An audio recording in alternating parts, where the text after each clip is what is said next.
ক্লাসে যারা ছিলেন না তারা একটু কাইন্ডলি দাঁড়ান।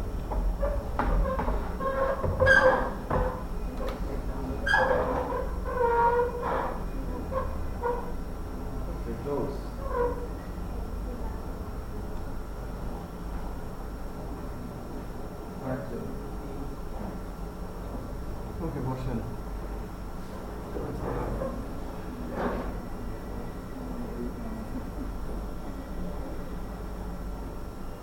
বাজার বাজার লাগছে।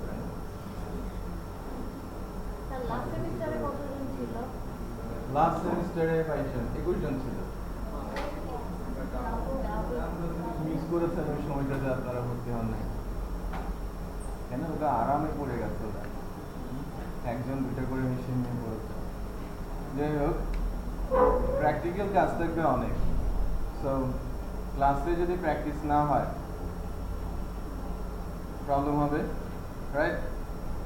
বোনাস দেওয়া হয় ক্লাসে। যারা কম্পিউটার পাবে তারা বোনাস পাবে, যারা কম্পিউটার পাবে না তারা বোনাস পাবে না।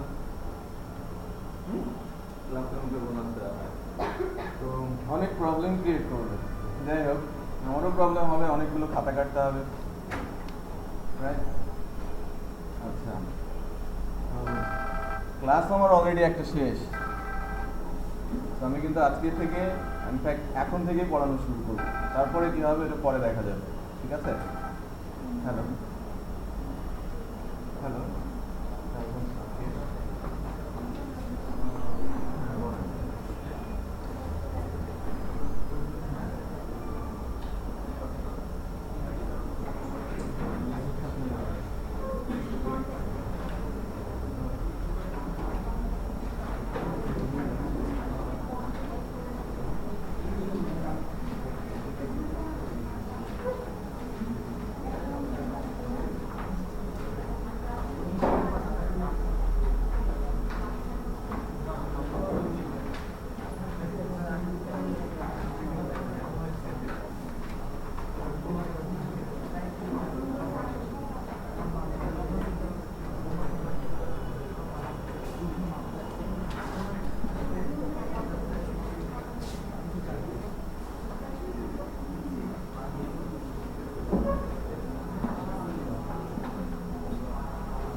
আমি যেভাবে বলেছিলাম যে আমি যেখান থেকে আলোচনা শুরু করব সেটাই সিলেবাস।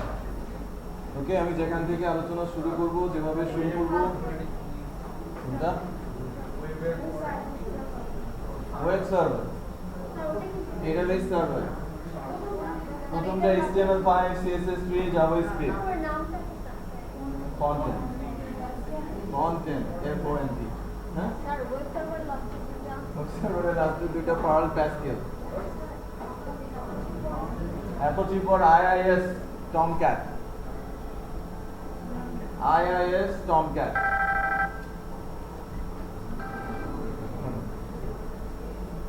হ্যালো হ্যাঁ বাবা,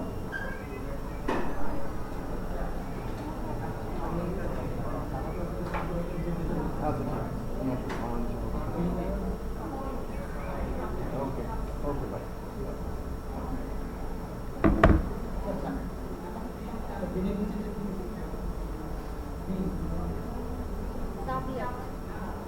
সাবলেট জটিল হাতে লেখা, তাই না? ওরা খুবই কঠিন।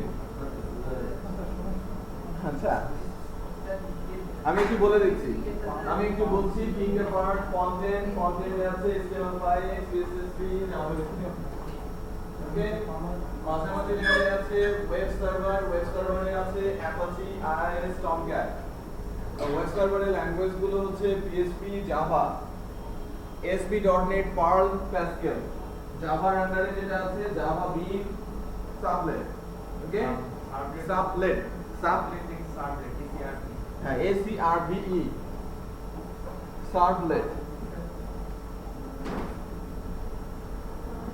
ওকে আর ASP.NET এ C#, ঠিক আছে ASP.NET এ C# আছে পার্ল আর প্যাসকেল এরপরে ডেটাবেস সার্ভারে আছে MySQL Oracle MS SQL আর Postgre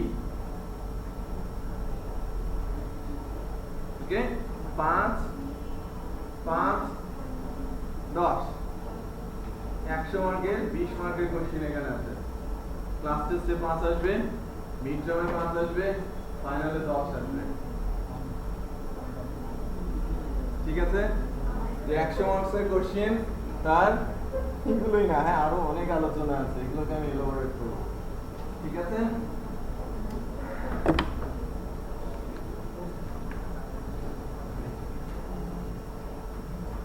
লেখা শেষ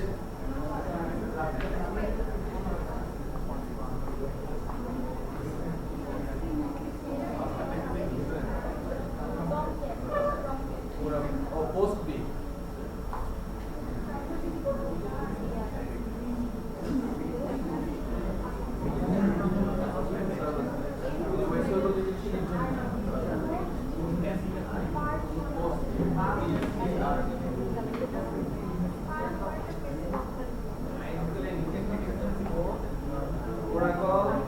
MySQL Oracle MS SQL Postgre এসটা বোঝা যাচ্ছে না তাই না ST গ্রি নাম শুনেছেন না এটা তো নাম বললেই তো পেরে যাওয়া উচিত ডেটাবেস করেছেন আপনারা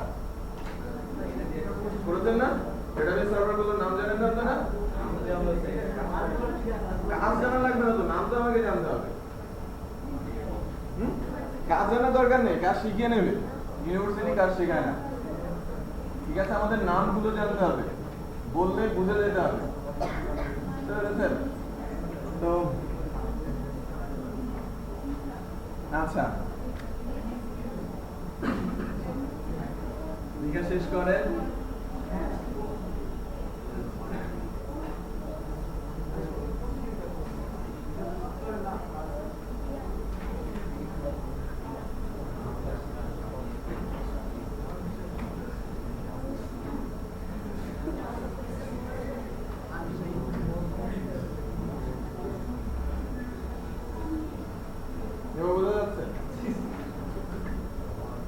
এটা নিয়ে অনেক রিসার্চ হচ্ছে এটার কথা মনেও থাকবে এরকম করে লিখবে না PHP আর MySQL ডেটাবেস সার্ভার এরকম কোশ্চেন করা হবে PHP MySQL database server Java Oracle server language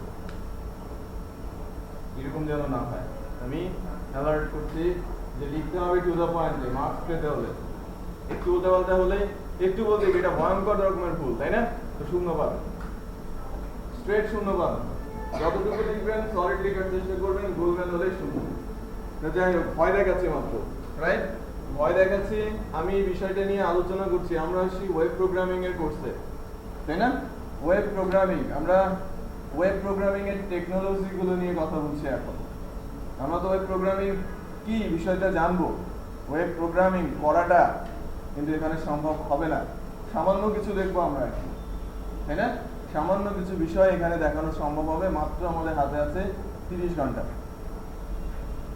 right 30 ঘন্টা ওয়েব প্রোগ্রামিং যে কোনো একটা সার্ভার ল্যাঙ্গুয়েজ নিয়ে যদি ওয়েব প্রোগ্রামিং এর কিছু বিষয় জেনে একটা ডাইনামিক সাইট ডেভেলপ করার অবস্থায় যেতে হয় মিনিমাম 120 ঘন্টা সময় লাগে যেটা আমাদের হাতে নেই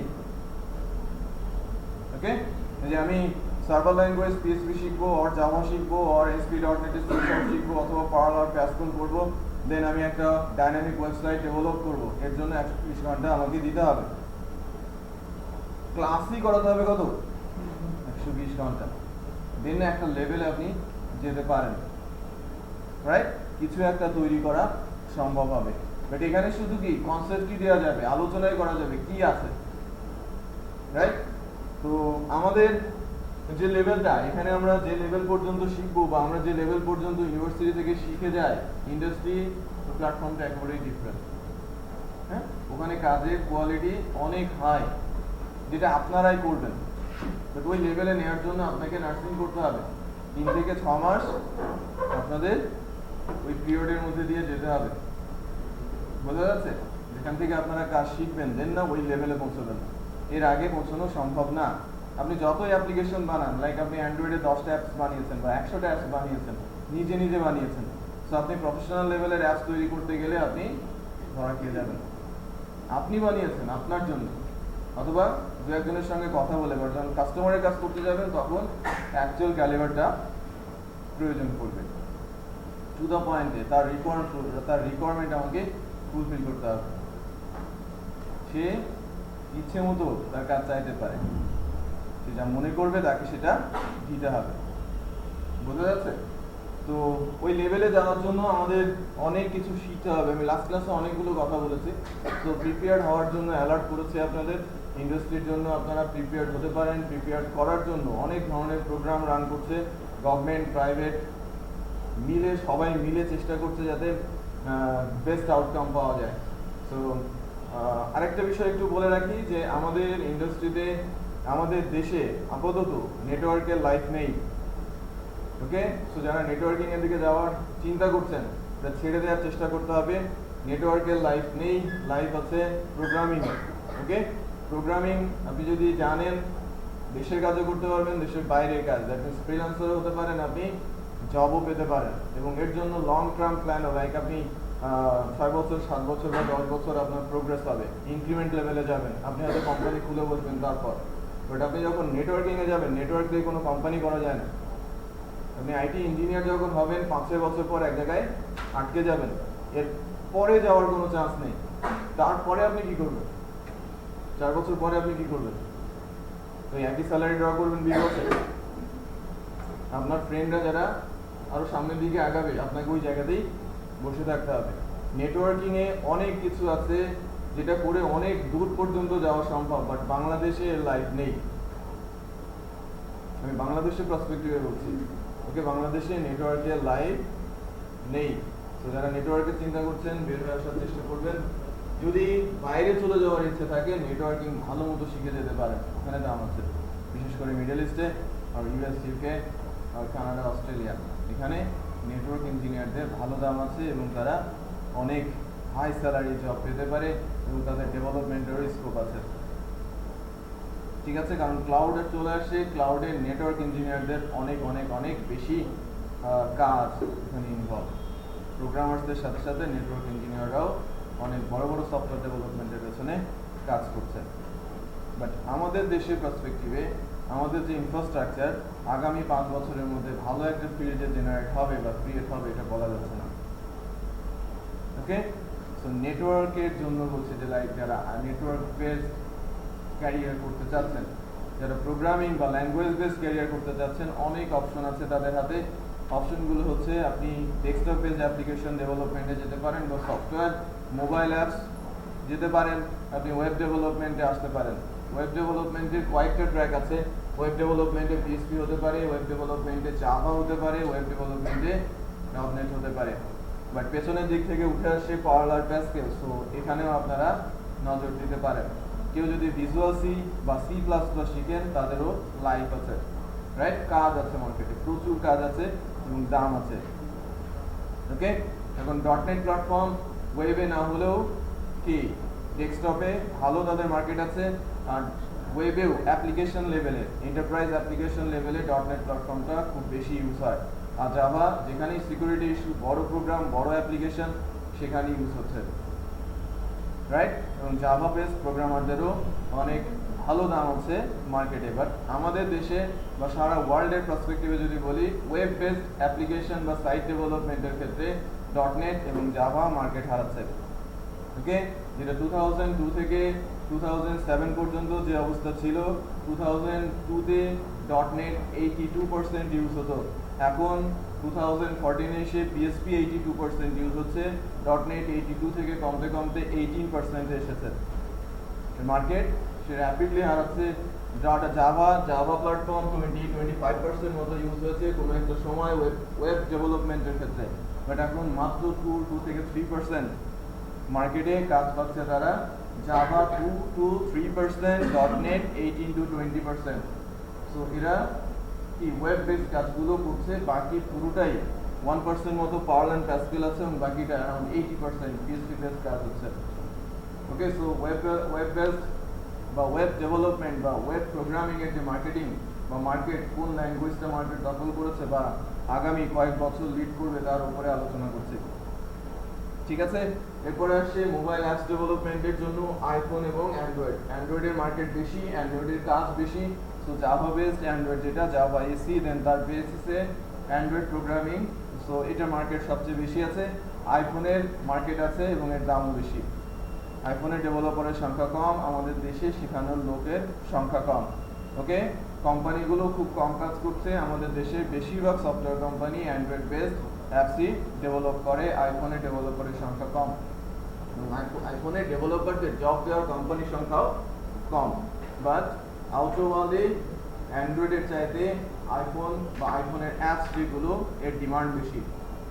ওকে, সো বাংলাদেশের পার্সপেক্টিভে, ওয়ার্ল্ড ওয়াইড পার্সপেক্টিভ যদি বলি, আইফোনের লাইফ আছে, বাট বাংলাদেশের পার্সপেক্টিভে আমরা যদি বাংলাদেশি হয়ে আউটসোর্সিং করতে চাই অথবা কি কোম্পানিতে জব করতে চাই, মোবাইল অ্যাপস ডেভেলপমেন্টে আমরা ফোকাস করবো অ্যান্ড্রয়েডকে। ওকে, অ্যান্ড্রয়েডকে, হ্যাঁ নেই। ওকে, উইন্ডোজ ফোনের মার্কেট নেই। এরপর আসছি, আপনি যদি সফটওয়্যার ডেভেলপমেন্টে আসেন, জাভা .NET মোটামুটি পাশাপাশি আছে। ওকে, মোটামুটি পাশাপাশি অবস্থানে আছে, বাট জাভা কিছুটা বেটার অবস্থায় আছে .NET এর চাইতে ডেস্কটপ অ্যাপ্লিকেশন ডেভেলপমেন্টের ক্ষেত্রে। রাইট, যারা সফটওয়্যার ডেভেলপমেন্টে যেতে যাচ্ছেন তাদের জন্য টার্গেটেড প্রোগ্রামিং ল্যাঙ্গুয়েজ হতে পারে জাভা। ওকে, বাট এর সাথে সাথে একটা সংকেতও দিয়ে রাখি যে .NET বা জাভা বা ডেস্কটপ বেসড অ্যাপ্লিকেশনের চাহিদা দিন দিন কমে আসে।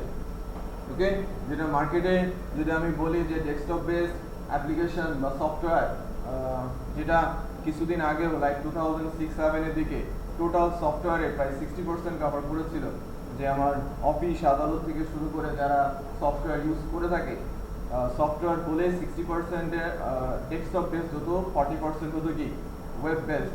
এখন সেটা টোটালি উল্টে যাচ্ছে এবং ডেস্কটপ বেসড অ্যাপ্লিকেশনের সংখ্যা কমতে কমতে 30-তে নেমে এসেছে, 70%-এর কাছাকাছি চলে গেছে ওয়েব বেসড। তার মানে ডেস্কটপ বেসড সফটওয়্যারের চাহিদা কমে আসে, ওয়েব বেসড সফটওয়্যারের চাহিদা দিন দিন বাড়ছে। ওকে, এবং ওয়েব বেসড সফটওয়্যারগুলো সবগুলোই যে আবার জাভা বা ASP.NET করছে সেটাও কিন্তু না, মার্কেট কিছুটা দখল করে নিচ্ছে PHP। আমি বুঝতে পারছি। সো .NET এর মার্কেট, মানে .NET বা জাভা দিয়ে তৈরি করে ডেস্কটপ অ্যাপ্লিকেশনের চাহিদা কমে যাচ্ছে দিন দিন। আলটিমেটলি সবকিছু চলে যাবে কোথায়? ওয়েবে। সো ওয়েব বেসড অ্যাপ্লিকেশনের চাহিদা বেড়ে যাচ্ছে।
কারো কোনো কোশ্চেন আছে?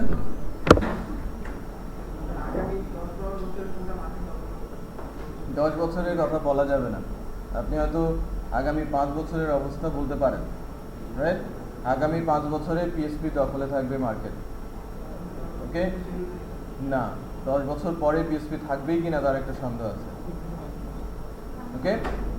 আপনি হ্যাঁ, ওই যে যেটা বলছিলাম 2 to 3% ম্যাক্সিমাম হাবানেট আর রুবি অন রেলস ইউজ হচ্ছে, ঠিক আছে, আমার সঙ্গে ইন্টিগ্রেট হয়ে। সো ওর অবস্থা এরকম, হ্যাঁ? সো ওয়েবে এদের দুজনের পিছিয়ে পড়ার মূল কারণ হচ্ছে স্পিড, ওকে, বিট স্লো। মূল প্রবলেম হচ্ছে বিট স্লো, রাইট? আমি যদি ল্যাঙ্গুয়েজ হিসেবে মার্ক করি, সার্ভার ল্যাঙ্গুয়েজগুলোর মধ্যে best language Java, second best ASP.NET এর C#, এরপরে আমি যদি বলি যে লাইক পিএসপি, বাট এটা বলতে ভুল হবে কারণ পিএসপি তৈরি হয়েছে পার্ল দিয়ে, ওকে? সো পার্লকে আমি থার্ড ল্যাঙ্গুয়েজ বলবো, এরপরে আমি বলবো পিএসপি কে, দেন তারপরে আমি আসবো কি প্যাসকেলে। ল্যাঙ্গুয়েজকে যদি আমি ক্লাসিফাই করি, ওকে, স্ট্রাকচার্ড, পাওয়ারফুল, সিকিউর সকল দিক থেকে এগিয়ে আছে জাভা, C#, দেন পার্ল, দেন পিএসপি, দেন প্যাসকেল, ওকে? সো এই হচ্ছে তাদের অবস্থান ল্যাঙ্গুয়েজের স্ট্রাকচারের দিক থেকে, পাওয়ারের দিক থেকে, বাট ইউজের দিক থেকে অনেক অনেক দূরে আছে। Around 80% PSP, Java 2 to 3%, ASP.NET 18 to 20%, Perl, Pascal দুজন মিলে 1%, ওকে? আচ্ছা, পিএসপি এত দূর এগিয়ে যাওয়ার মূল কারণ হচ্ছে তার স্পিড। এদের সবার তুলনায় fast, very fast programming language. এর অ্যাডভান্টেজই একটা, ভেরি ফাস্ট, লাইট ওয়েট এবং ফাস্ট। এই জন্যই এটা অনেক দূর এগিয়ে যাচ্ছে। বাট এর সঙ্গে কম্পিটিশনের জন্য নতুন একটা ল্যাঙ্গুয়েজ আসছে, ওকে, যেটা অ্যাকচুয়ালি মূল ল্যাঙ্গুয়েজ হিসেবে থাকবে পিএসপি আর জাভা স্ক্রিপ্ট, ওকে? দুজন মিলে একটা ল্যাঙ্গুয়েজের দিকে যাচ্ছে, এটা কন্ট্রোল করছে গুগল। সো ডেফিনেটলি এই মার্কেট দখল করবে, হ্যাঁ, এবং কম্পিটিটর হিসেবে আসবে পিএসপি, ঠিক আছে? সো যদি 10 বছরের প্ল্যান করতে চান, ডার্ট আগামীতে আসছে বলতে পারেন, ক্লিয়ার?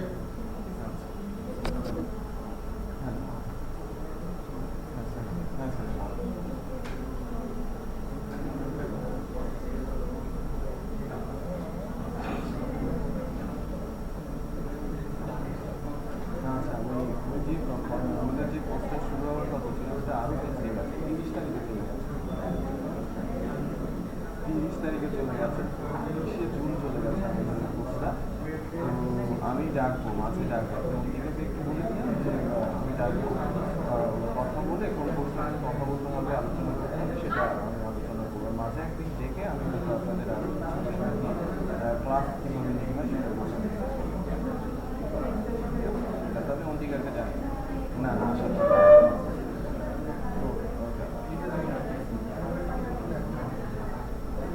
অর্ডার অর্ডার, হ্যাঁ, ডেটাবেজের ফিউচার আছে, বেশ ভালোই আছে, হ্যাঁ, কারণ ডেটা ওয়্যার হাউসগুলো এখন যে কাজগুলো করছে সেটা হচ্ছে এই যে অ্যান্ড্রয়েড কথা বলছি না, অ্যান্ড্রয়েড দিয়ে সার্ভে হচ্ছে, অ্যাপ্লিকেশন তৈরি হচ্ছে, প্রচুর ডাটা তারা কালেক্ট করছে এবং ডেটাবেসের মধ্যে ওইটা ডেটা ওয়্যার হাউসগুলো ডেটাবেস স্টোর করছে। মেইনলি যে ডেটাবেসটি ইউজ হচ্ছে সেটা হচ্ছে ওরাকল, ঠিক আছে? সো ওরাকলের লাইফ আছে। সো টিভি ইঞ্জিনিয়ার হলে ওরাকলে আসতে পারেন। সো ওরাকল ডেটাবেসে ভালো একটা লাইফ আছে, বাট সংকেত হচ্ছে আমাদের দেশে ডেটাবেস বেস কোম্পানির সংখ্যা অনেক কম। হ্যাঁ, পারবে, বাট কোম্পানি তো এখন ডেভেলপ হয়। আমাদের দেশে কোম্পানি নেই বললে চলে, হাতে গোনা কয়েকটা আছে, যার মধ্যে একটা নাম আমি বলতে পারি, লাইক হেরাপ, হ্যাঁ, হেরাপ বিডি, যেটা আমাদের দেশের সবচেয়ে বড় ডেটাবেস বেসড সফটওয়্যার কোম্পানি। এছাড়া বিগ নেম আমাদের মার্কেটে নেই, ওকে, বড় নাম নেই। আচ্ছা, সে বাইরে আছে। হ্যাঁ হ্যাঁ, মাইক্রো সরি জোরে বল। পাইথন, পাইথন একটা ল্যাঙ্গুয়েজ আর কি। এটা অনেক পুরনো, এটা ডেপ্লিকেশনের দিকে চলে যাচ্ছে। এটা মূলত অ্যাপ্লিকেশন তৈরি করা হতো, ওএসের ভেতরে যে অ্যাপ্লিকেশনগুলো এটা পাইথন দিয়ে তৈরি হয় আর কি। বিভিন্ন ডিভাইস কন্ট্রোল যে সফটওয়্যারগুলো ওগুলো পাইথন দিয়ে তৈরি হয়। এটা হচ্ছে লো লেভেল ল্যাঙ্গুয়েজগুলোর মধ্যে একটা। কোশ্চিন আছে আর? আমি জানতে চাচ্ছি আপনাদের কাছ থেকে কোনো কোশ্চিন আছে কিনা।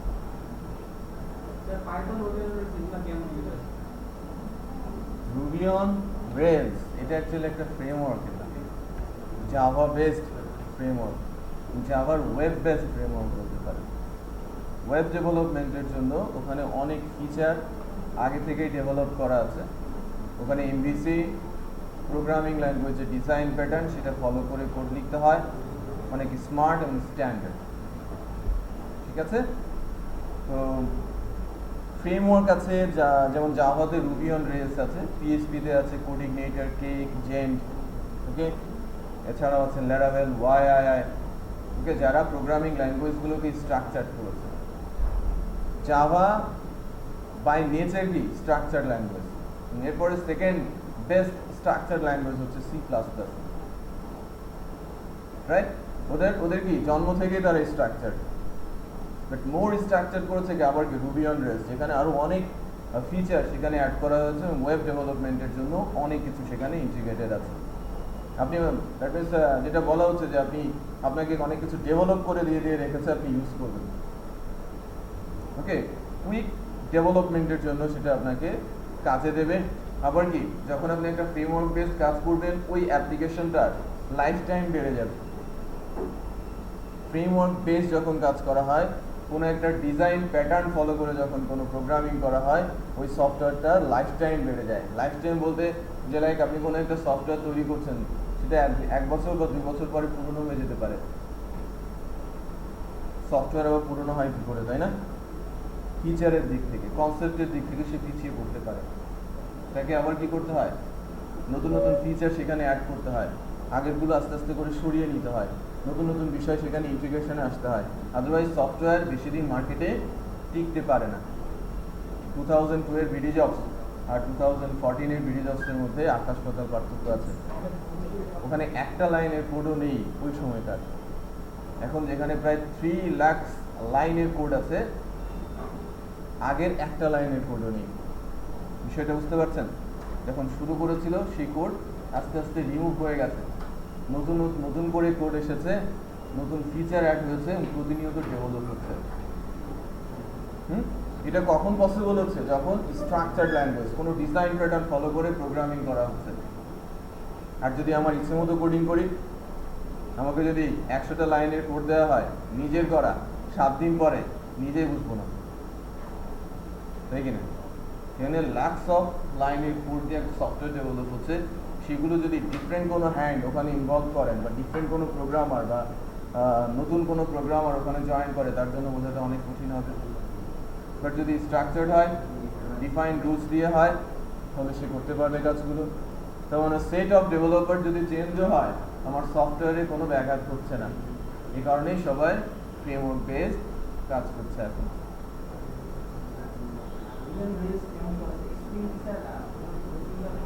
না, স্প্রিং বা হাইবারনেটের অবস্থা একটু দুর্বল হয়ে গেছে। রুবি অন রেলসটাই এখন বলতে পারেন যে বেশি ইউজ হচ্ছে জাভার ক্ষেত্রে।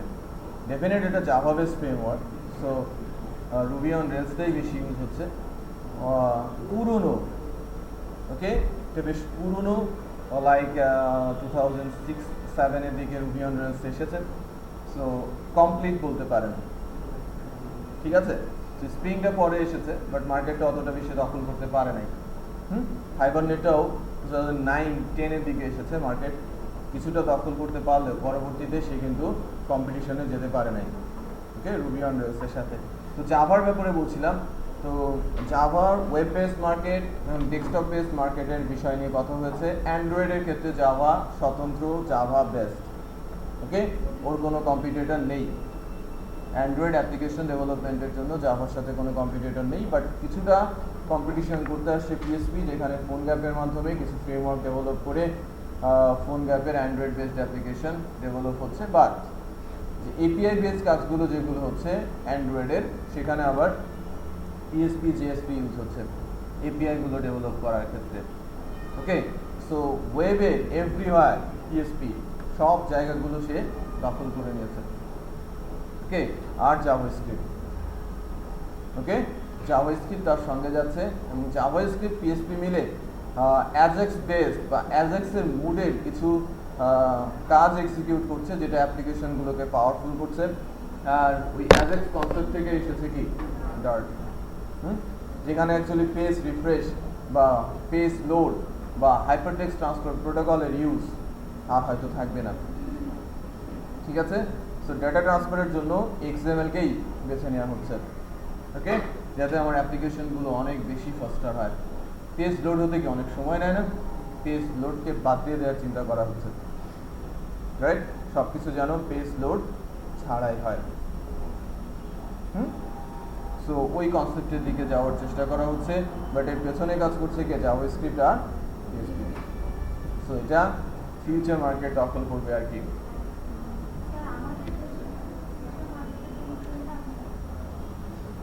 বেশি কাজ আছে এখানে, ওকে, তারপরে কাজ আছে এখানে। যদি কাজের কথা বলো,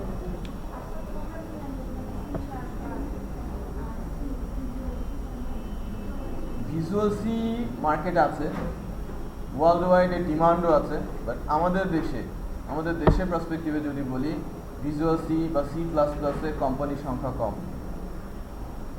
ওকে, আমি যদি বলি যে লাইক আমাদের 600 সফটওয়্যার কোম্পানি আছে, তার মধ্যে হয়তো 400 কোম্পানি জাভা উইং নেই বা ডটনেট উইং নেই, 200 কোম্পানির পিএসপি আছে, জাভা আছে, ডটনেট আছে। এখন যদি আমি বলি পিএসপি, জাভা, ডটনেট তিনটা উইংয়ে আছে, তো সেই ক্ষেত্রে পিএসপি কতজন আছে, জাভার কতজন আছে, ডটনেটে কতজন আছে? যদি আমি 50 জন এমপ্লয়ি ধরি, তার মধ্যে 30 জন আছে পিএসপির, 10 জন আছে জাভা, 10 জন আছে ডটনেটের, বা এই রেশিওটা আরো অনেক কম হতে পারে। কখনো কখনো দেখা যায় 50 জনের 40 জনই পিএসপির, 5 জন ডটনেটের, 5 জন জাভার। সি শার্প অ্যাকচুয়ালি ডটনেটের সার্ভার ল্যাঙ্গুয়েজ হিসেবে কাজ করছে। সি শার্পটা কিছু কিছু জায়গাতে স্পেসিফিক কিছু সফটওয়্যার কোম্পানি আছে যারা গেমস ডেভেলপ করে থাকে, ওকে, প্রোটোটাইপ ডেভেলপ করে থাকে, সো তারাই এই শুধু অ্যাকচুয়ালি ওই সি প্লাস প্লাস বা ভিজুয়াল সি নিয়ে কাজ করে।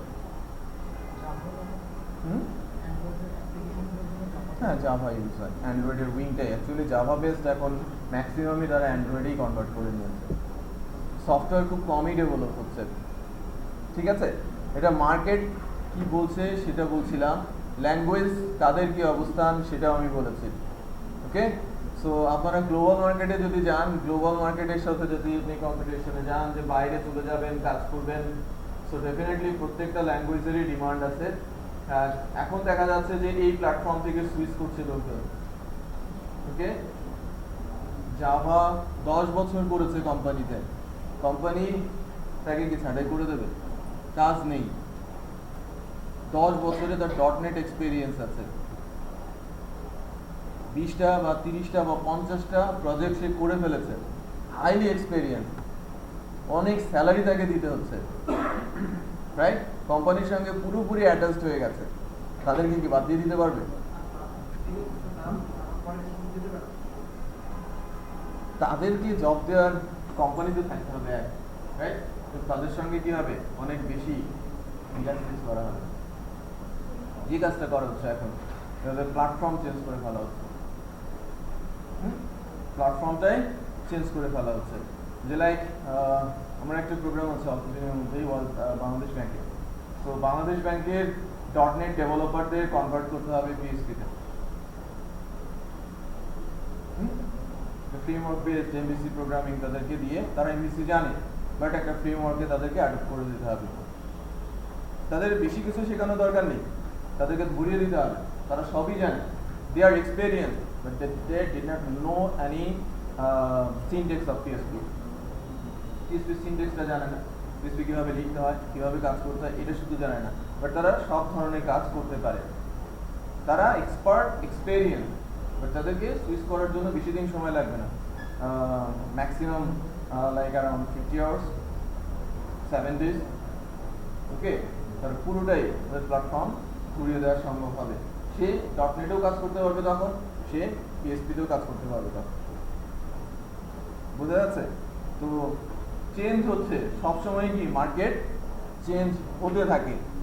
তো ল্যাঙ্গুয়েজ বা ট্রেন্ড বলা হয় আর কি, যে কোন ল্যাঙ্গুয়েজটা সফটওয়্যারের দিক থেকে এগিয়ে যাচ্ছে, সফটওয়্যার ডেভেলপমেন্টের দিকে এগিয়ে যাচ্ছে। অ্যাকচুয়ালি এটা নির্ভর করে গ্লোবালাইজেশনের উপরে, গ্লোবালি আমরা কোন জিনিসটার দিকে বেশি আগাচ্ছি। মোবাইল অ্যাপসের দিকে কিছুদিন বেশ একটা ইয়ে ছিল যে মোবাইল অ্যাপস সব দখল করে নেবে, ওয়েব থাকবে না, বাট আলটিমেটলি ওই বিষয়টা আর ঠিক সেভাবে টিকতে পারে নাই, রাইট? আবার কি ওয়েব আগের অবস্থায় ফেরত আসে এবং হ্যাভিলি এখন ওয়েব ডেভেলপ হচ্ছে। ঠিক আছে?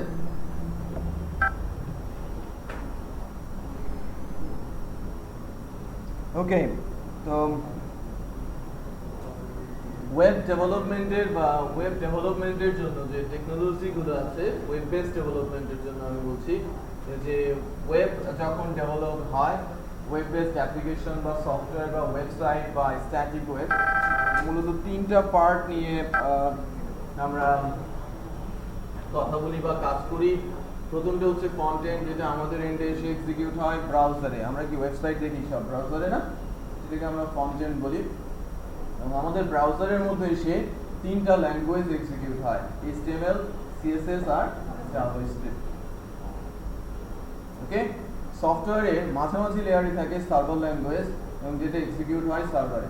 সার্ভার বলতে হোস্টিং সার্ভার, যেখানে আমার এই সাইটের কোডগুলো রাখা আছে। আমার সাইটের যে কোড সেটা রাখা আছে যে সার্ভারে, সার্ভারের মধ্যেই কোডগুলো পার্স হয়ে আসে, এক্সিকিউট হয়ে আসে। পার্সার, কম্পাইলার নাম শুনেছেন না? হ্যাঁ, পার্সারের কি কাজ?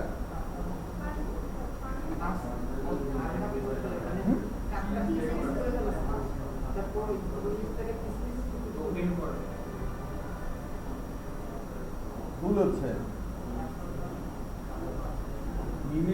গুলিয়ে ফেলছেন কারোর সাথে। দুইটা বিষয় আছে, পার্সার আরেকটা কি কম্পাইলার। স্ট্রেট বলতে পারেন যে কোডের সিনট্যাক্স চেক করে, আমার লাইন অফ কোডকে সিনট্যাকটিক্যালি কারেক্ট কিনা সেটা চেক করছে।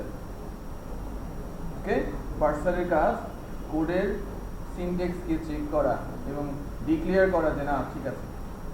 দেন কম্পাইলার পেছনে পেছনে আসে, ঠিক থাকা কোডগুলোকে এক্সিকিউট করতে থাকে তার লজিক অনুযায়ী, ল্যাঙ্গুয়েজের ডেফিনেশন অনুযায়ী। তো পার্সার ডেফিনেটলি ডিফারেন্ট ল্যাঙ্গুয়েজের জন্য, তাই না? পিএসপি পার্সার পিএসপি সিনট্যাক্স চিনবে, জাভা পার্সার জাভা সিনট্যাক্স চিনবে। জাভা সার্ভারের মধ্যে পিএসপি রান করানো যাবে না, পিএসপি সার্ভারের মধ্যে জাভা রান করানো যাবে, তাই কি না?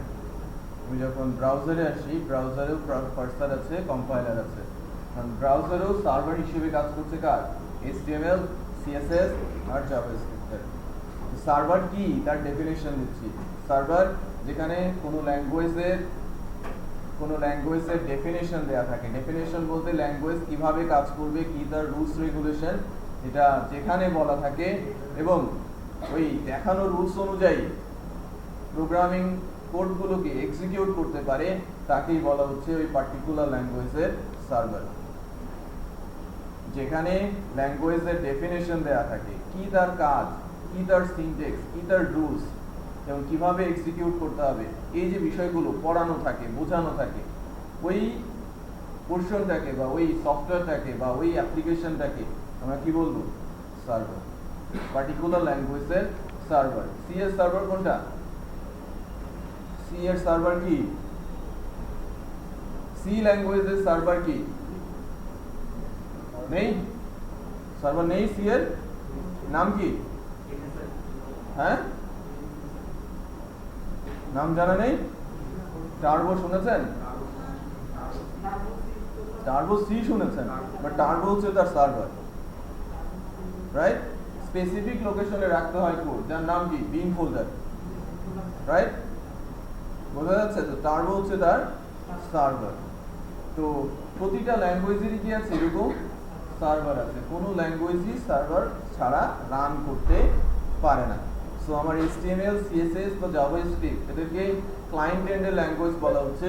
দুইজন HTML আর CSS কে আমি ল্যাঙ্গুয়েজ বলবো না, এদেরকে আমি বলবো মার্কআপ। ওকে, মার্কআপ ল্যাঙ্গুয়েজ, প্রোগ্রামিং ল্যাঙ্গুয়েজ এদেরকে বলা যাবে না, কারণ এদের বুদ্ধি নেই, হেডকোয়ার্টারে কিছু নেই। ওকে, এদেরকে যা বলা আছে তাই এক্সিকিউট করবে। ওকে, আপনি যদি তাকে বলেন 10+10 কি কি বলবে? 10+10 ই দেখাবে, রাইট?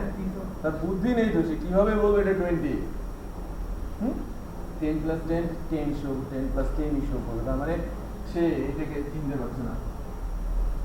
ওকে, ফার্স্ট অপারেটর, ফার্স্ট ম্যাথ কি প্লাস, যাকে দিয়ে অ্যারিথমেটিকের সকল অপারেশনই করা সম্ভব। সাবট্রাকশন, মাল্টিপ্লিকেশন, ডিভিশন, রিমাইন্ডার সব ধরনের ক্যালকুলেশন এই প্লাস দিয়ে এক্সিকিউট করা যায়, এবং যার বেসিসে ওই অপারেটরগুলো তৈরি হয়েছে। ওকে, এবং এটা তৈরি হয়েছে আমাদের সাবকন্টিনেন্টেই। সো এদের ওনারও বলতে পারেন আমাদের সাউথ ইস্ট এশিয়া। জিরো, যার ওনার আমরা, বোঝা যাচ্ছে? তো এটা ছাড়া কিন্তু ম্যাথমেটিক্স কমপ্লিট না। ওকে, কোথায়? Thank you. যা বলছিলাম যে আমরা ওয়েব বেস টেকনোলজি নিয়ে কথা বলছি। ওয়েবসাইট ডেভেলপমেন্টের জন্য আমাদের তিনটা পোর্শনে কাজ করতে হয়, বাট ওয়েবে কি ডেভেলপ হয়? আমরা ওয়েবে কি ডেভেলপ করি? আমরা তো বলি ওয়েবসাইট, তাই না? এটা ওয়েবসাইট, বাট সবগুলোই কি ওয়েবসাইট? কি আছে এর মধ্যে? কি ক্রাইটেরিয়া আছে নাকি অন্য কিছু আছে, অন্য কোনো নাম আছে এদের? ফেসবুক কি? ফেসবুক কি? এটা ওয়েবসাইট, ওটা বাদ দেন। টাইপ এরকম 350+ টাইপ অফ সাইট আছে। সো আমি সাইট বলছি, লাইক এটা একটা ওয়েবসাইট। ফেসবুক একটা website, Google website, right? Google website. But আমরা একটা ওয়েব বেসড অ্যাপ্লিকেশন আমাদের নেটওয়ার্কে রান করাই, রাইট? এটা কি একটা অ্যাপ্লিকেশন? আমাদের একটা অ্যাপ্লিকেশন আছে না, যেখান থেকে আপনারা আপনার অ্যাকাউন্টস দেখেন, রেজাল্ট দেখেন, এটা কি ওয়েব অ্যাপ্লিকেশন। পার্টিকুলার অডিয়েন্সের জন্য, পার্টিকুলার টার্গেটেড অডিয়েন্সের জন্য যেটা ডেভেলপ হচ্ছে, এটা হচ্ছে কি অ্যাপ্লিকেশন। লাইক ব্যাংকগুলো, ব্যাংকিং সফটওয়্যার যেগুলো, আমরা যেখান থেকে ব্যাংকিং করি, বাসায় বসে ফান্ড ট্রান্সফার করা যায়, রিচার্জ করা যায় যেখানে বসে, এটাকে আমরা কি বলছি? Web application. সো তিনটা পার্ট অ্যাকচুয়ালি আমি একটু ক্লিয়ার করছি। তিনটা পার্ট আছে ওয়েবের, ওয়েব বেসড ডেভেলপমেন্টে, যেটা ডেভেলপ হয় স্ট্যাটিক ওয়েব, দুই হচ্ছে ওয়েবসাইট, আর তিন হচ্ছে web application. Static web, website, web application. Static web কোনটাকে বলছেন আপনি? যেখানে অ্যাকচুয়ালি কন্টেন্ট ডাইনামিক্যালি চেঞ্জ হচ্ছে না, কোড লেভেল থেকে চেঞ্জ করতে হয়। কোডগুলো শুধু হয়ে থাকে HTML এবং CSS দিয়ে, কিছুটা ইন্টারেক্টিভ হয় জাভাস্ক্রিপ্টের মাধ্যমে। সো যে ওয়েব বেস সফটওয়্যার ডেভেলপ হচ্ছে HTML, CSS এবং জাভাস্ক্রিপ্ট দিয়ে, তাদেরকে আমরা কি বলছি? স্ট্যাটিক ওয়েব সাইট বা ওয়েব পেজ। ওকে, স্ট্যাটিক ওয়েব পেজ বা ওয়েবসাইট, যাকে দুই ভাগে ভাগ করা যায়। স্ট্যাটিক ওয়েব ডেভেলপমেন্টকে দুই ভাগে ভাগ করা যাচ্ছে, একটা হচ্ছে সেলস পেজ, অ্যানাদার ওয়ান কি স্ট্যাটিক ওয়েবসাইট। স্ট্যাটিক ওয়েবসাইটে মনে করেন আমার একটা পার্সোনাল সাইট আছে, হোম আছে, অ্যাবাউট আছে, পোর্টফোলিও আছে, কন্ট্যাক্ট আছে, গ্যালারি আছে, 4-5টা পেজের একটা ওয়েবসাইট, যেটা HTML, CSS এবং জাভাস্ক্রিপ্ট দিয়ে তৈরি করা, যাকে আমি বলছি স্ট্যাটিক ওয়েবসাইট। সেলস পেজ যেগুলো তৈরি হচ্ছে HTML, CSS আর জাভাস্ক্রিপ্ট দিয়ে, যেখানে মাল্টিপল পেজ নেই, একটাই পেজ, এরকম ওয়েবসাইট দেখেছেন? একটাই পেজ, লিঙ্ক আছে, হাজারো লিঙ্ক আছে, বাট ওই সাইটের একটাই পেজ আর কি। আপনি হয়তো টপ থেকে মিডলে আসতে পারেন, মিডল থেকে টপ বটমে যেতে পারেন, অথবা বটম থেকে টপে চলে যেতে পারেন। সো সে কিছু প্রোডাক্ট সম্পর্কে কিছু ইনফরমেশন সে দিয়ে রেখেছে।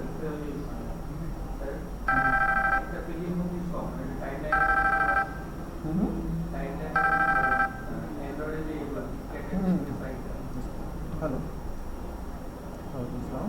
ও আচ্ছা, হ্যাঁ যেমন বলো। হ্যাঁ ক্লাস, আপনি কি ফোন দিয়েছিলেন একটু আগে? আচ্ছা দেখুন,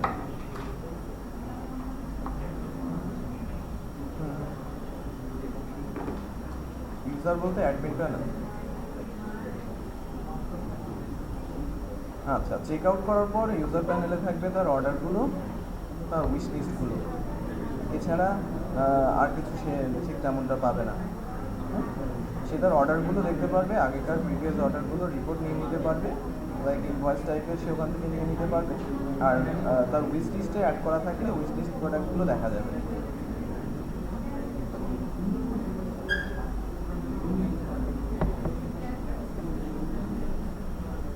বিলিং, শিপিং অ্যাড্রেস, হ্যাঁ এটা অ্যাকচুয়ালি নির্ভর করে পার্টিকুলার অর্ডারের জন্য, অর্ডারের ওপরে নির্ভর করে, বাট আপনি কিন্তু চাইলে দিতে পারেন। হ্যাঁ, এটা কিন্তু রিকোয়ারমেন্টে নেই, বিলিং অ্যাড্রেস, শিপিং অ্যাড্রেসটা যদি ইউজার প্যানেল থেকে চেঞ্জ করার অপশন দিতে চান, এটা কিন্তু দিয়ে রাখতে পারে। কারণ যদি সে রিটার্নিং ইউজার হয় তাহলে তার বিলিং অ্যাড্রেসটা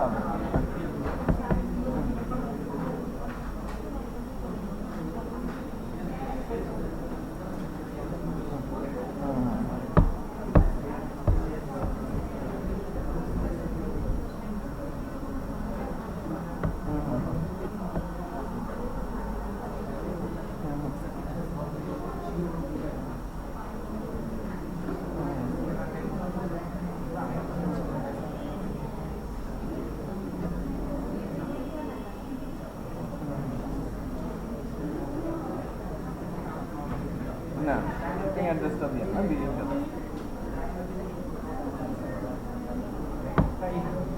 হ্যাঁ, আর অর্ডারটা হবে ক্যাশ অন ডেলিভারি।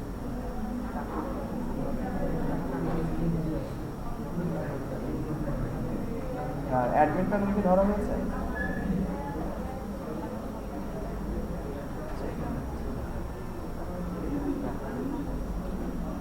হ্যাঁ, এটা একটু দ্রুত শেষ করেন, কারণ অনেক দিন আগে আমি আটকে রেখেছি আর কি।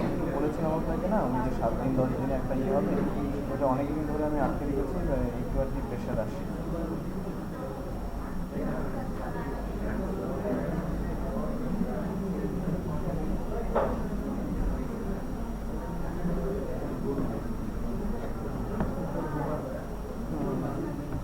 না ঠিক আছে, আপনি একটা করতে থাকেন, আমাদের আরেকটা কাজ নিয়ে কথা হচ্ছে, ওটাও হয়তো করাতে হবে আপনাকে। আলহামদুলিল্লাহ, খুব ভালো আছে। এটা আমাদের ইয়ের সামনে, স্টলের সামনে। হ্যাঁ, এটা খুব ভালো, আমাদের এমনিতেই স্টলের রেসপন্স খুবই ভালো ছিল। অন্যান্য যে কোনো স্টলের চাইতে আমাদের স্টলের রেসপন্স ভালো ছিল। এটা আমাদের ইয়েতেও আসে, মিডিয়াতেও আসে আমাদের স্টলের।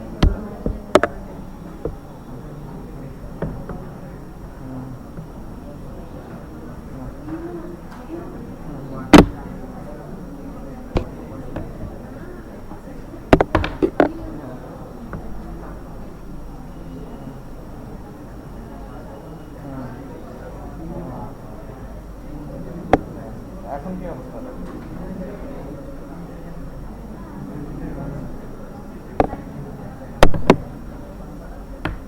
ঠিক আছে, আপনি দেখেন ফ্যামিলি আগে।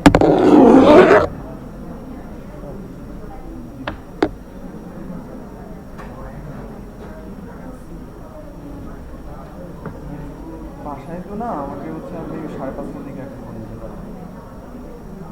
না, আমি বাসায় থাকবো না, আমি অফিসে থাকবো, বাট একটু রিল্যাক্স থাকবো, ফ্রি থাকবো।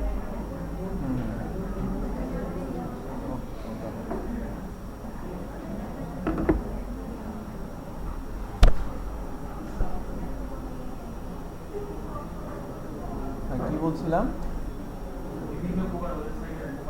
প্রকার মাল্টিপল পেজ আর কি সেলস পেজ, ওয়ান পেজ, একটা পেজে। হ্যাঁ, আপনি যেটা বলছেন ওটা অ্যাপ্লিকেশন মোড। হ্যাঁ, অ্যান্ড্রয়েড দিয়ে যেটা করা হয়, মোবাইল দিয়ে, মোবাইলে সব কিছুই ওয়ান স্টেপ মোডে যদি না থাকে, ওয়ান পেজ মোডে যদি না থাকে, ওটা কিন্তু এটাকে রেসপন্সিভ বলা হয়। রেসপন্সিভ কনসেপ্টে যদি না থাকে তাহলে অ্যাপ্লিকেশনটা ইউজ করে মজা পাওয়া যায় না। কারণ মোবাইলে খরচ বেশি, মোবাইলে লোডিং টাইম বেশি হলে আপনি ইউজ করে এটাকে মজা পাবেন না। তো আপনার অ্যাপ্লিকেশনটা লোড হবে ওয়ান টাইম, তারপরে সব কিছু কী হবে, ফিডিং করে আসবে তার স্ট্রাকচারের মধ্যে। ঠিক আছে, সেলফ পেজে লিঙ্ক থাকতে পারে, লাইক টপ থেকে মিডল, মিডল থেকে বটম, টপ থেকে বটম, বটম থেকে টপ, এ ধরনের লিঙ্ক অন্য কোথাও থাকবে না। বাট ওই কন্টেন্টের মধ্যে সেলস পেজগুলোতে যেটা হয় যে পার্টিকুলার প্রোডাক্টে যখন আপনি সেল করতে যাচ্ছেন, যে লাইক আপনি কোনো একটা সাইটের অ্যাফিলিয়েট, রাইট, তারা প্রোডাক্ট সেল করে, অনেকগুলো ওয়েবসাইট, তাদের কাছ থেকে আপনি অ্যাফিলিয়েশন নিয়ে রেখেছেন।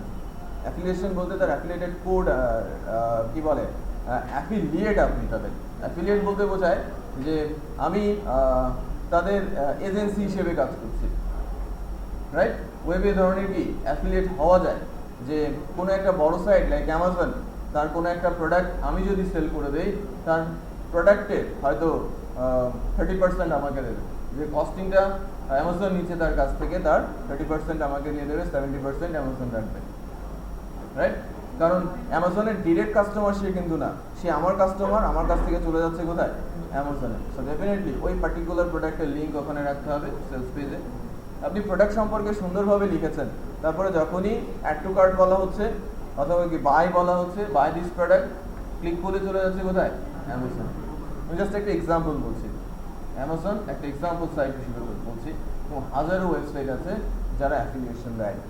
তো একজন অ্যাফিলিয়েট অনেক ওয়েবসাইটের অ্যাফিলিয়েট হতে পারে, বোঝা যাচ্ছে। তার নিজের প্রোডাক্ট নেই, সে অন্যের প্রোডাক্ট বিক্রি করে দিচ্ছে।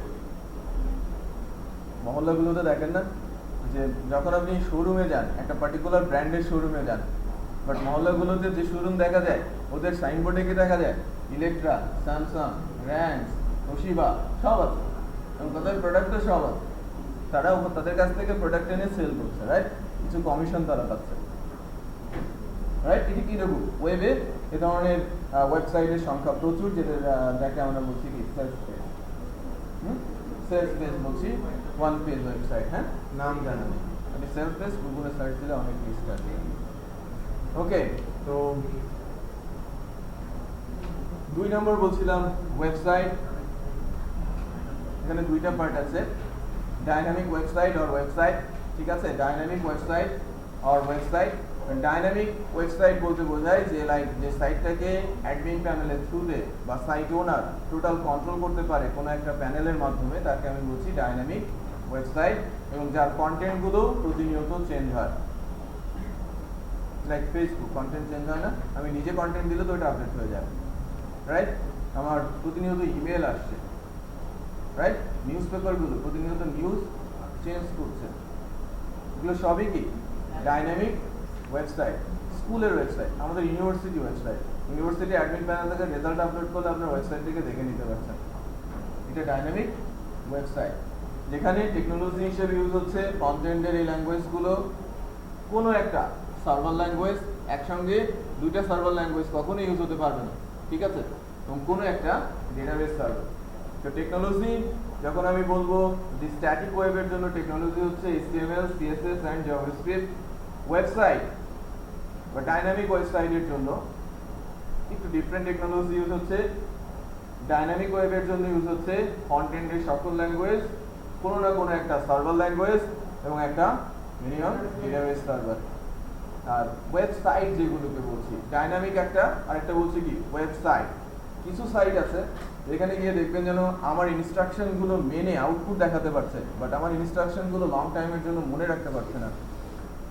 লাইক আমি ছোটো ছোটো কনভার্সন টুলগুলোতে যাচ্ছি, রাইট, আমি কারেন্সি কনভার্ট করছি, অথবা বিভিন্ন ধরনের কনভার্সনে আমি ওয়েবসাইটগুলোতে গিয়ে কনভার্ট করে নিয়ে আসছি, রাইট। সো এই ধরনের সাইটগুলোকে আমরা ওয়েবসাইট বলছি, যেখানে সার্ভার ল্যাঙ্গুয়েজ আছে বাট কোনো ডেটাবেস নেই। সার্ভার ল্যাঙ্গুয়েজ আছে বাট কোনো ডেটাবেস নেই। সার্ভার ওয়েবসাইটের মাধ্যমে আমার সঙ্গে কন্ট্যাক্ট করছে, তার মানে আমার কাছে ইমেল পাঠাচ্ছে সে, ওখানে সার্ভার ল্যাঙ্গুয়েজ ইনভলভ বাট কোনো ডেটাবেস সার্ভার নেই। তাকে আমরা কি বলছি? ওয়েবসাইট।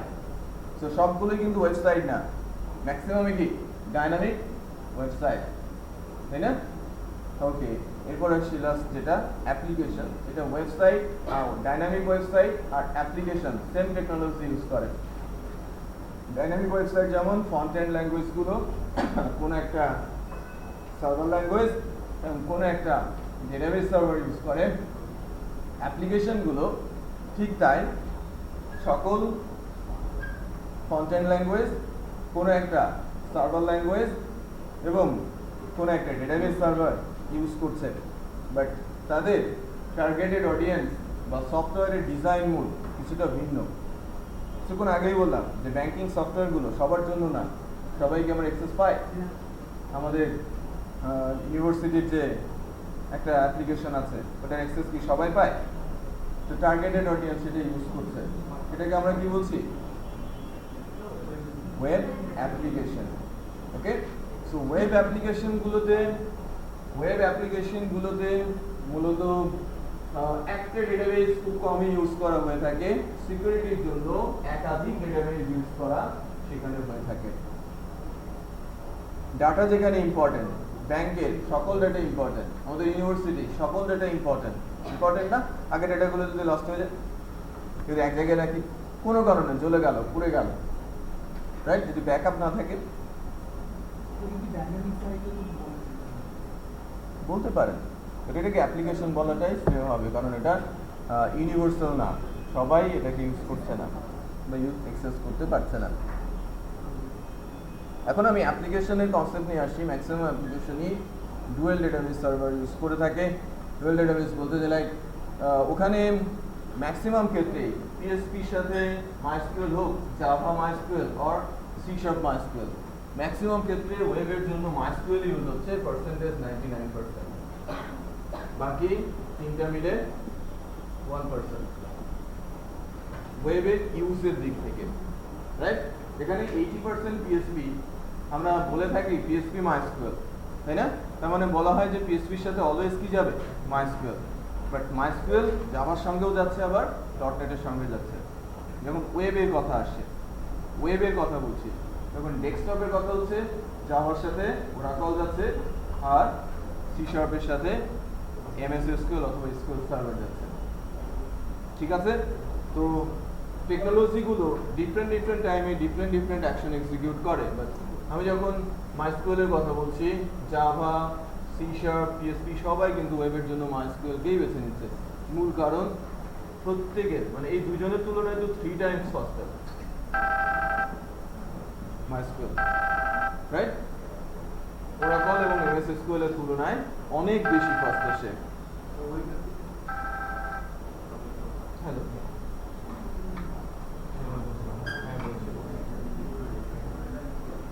হ্যাঁ আমি সত্যি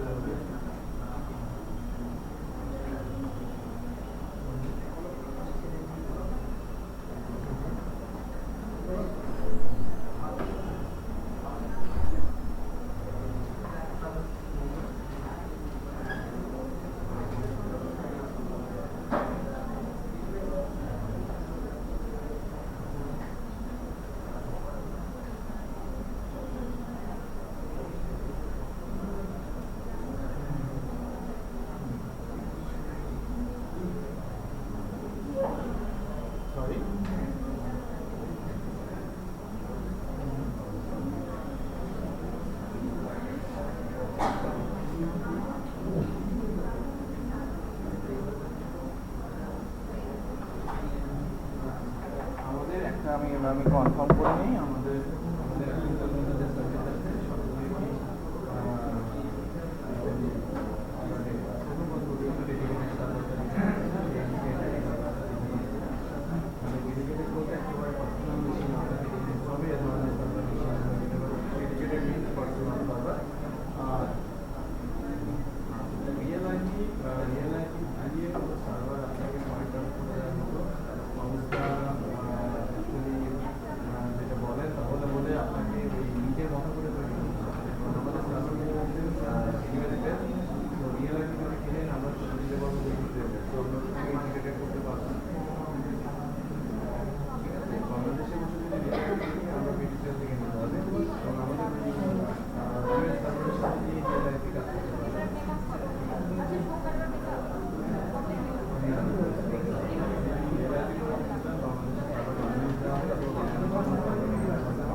একটু সার্চ দেন, হয়তো দু একটা আছে। আমাদের দেশীয় সার্ভার আছে কিনা জানি না, বাট একটা কোম্পানি হচ্ছে আমি বলতে পারি টেকনোলজি এখানে আসতে পারে।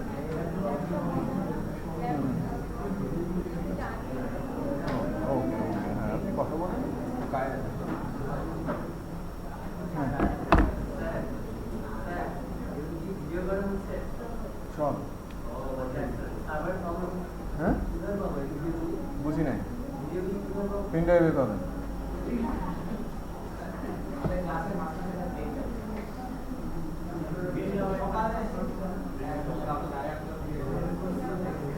সকাল 8:30 থেকে ইউনিভার্সিটিতে আছেন, ক্লাস করছেন কতক্ষণ? কন্টিনিউয়াস ক্লাস 1-1.5 ঘন্টা। আচ্ছা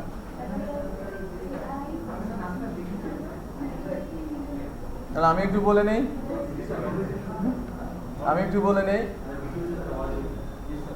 আমি 9টা থেকে ক্লাস নিচ্ছি, মাঝে শুধু লাঞ্চ করেছি। আর আসার সময় যে সময়টা গেছে এই সময়টা বাইকে ছিলাম।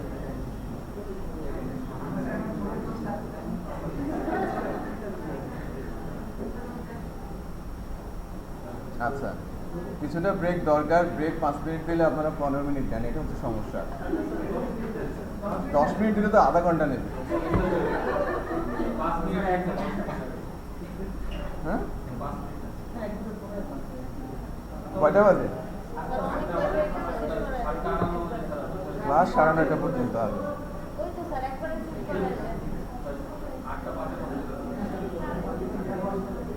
ঠিক আছে 5 মিনিট ব্রেক, 5 মিনিট ব্রেক।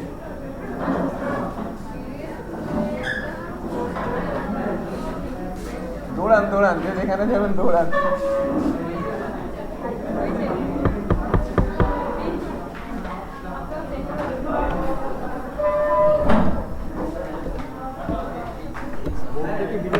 না বোর্ড তো আর ইন্টারনেট না,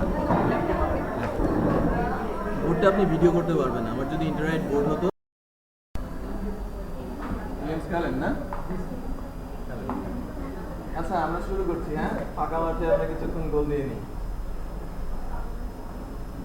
আমরা এই বিষয়গুলো লিখেছি, কিছু কথাবার্তা বলেছি, তাই না? এটাকে একটু আস্তে আস্তে ইলাবোরেট করি। কয়েকটা বিষয় বলেছি যেটা কোশ্চেন হতে পারে, যে কত ধরনের ওয়েব ডেভেলপমেন্ট আছে এবং তার জন্য কোন কোন টেকনোলজিগুলো ইউজ হচ্ছে সেটা আমি ব্রিফলি ডিসক্রাইব করতে বলতে পারি।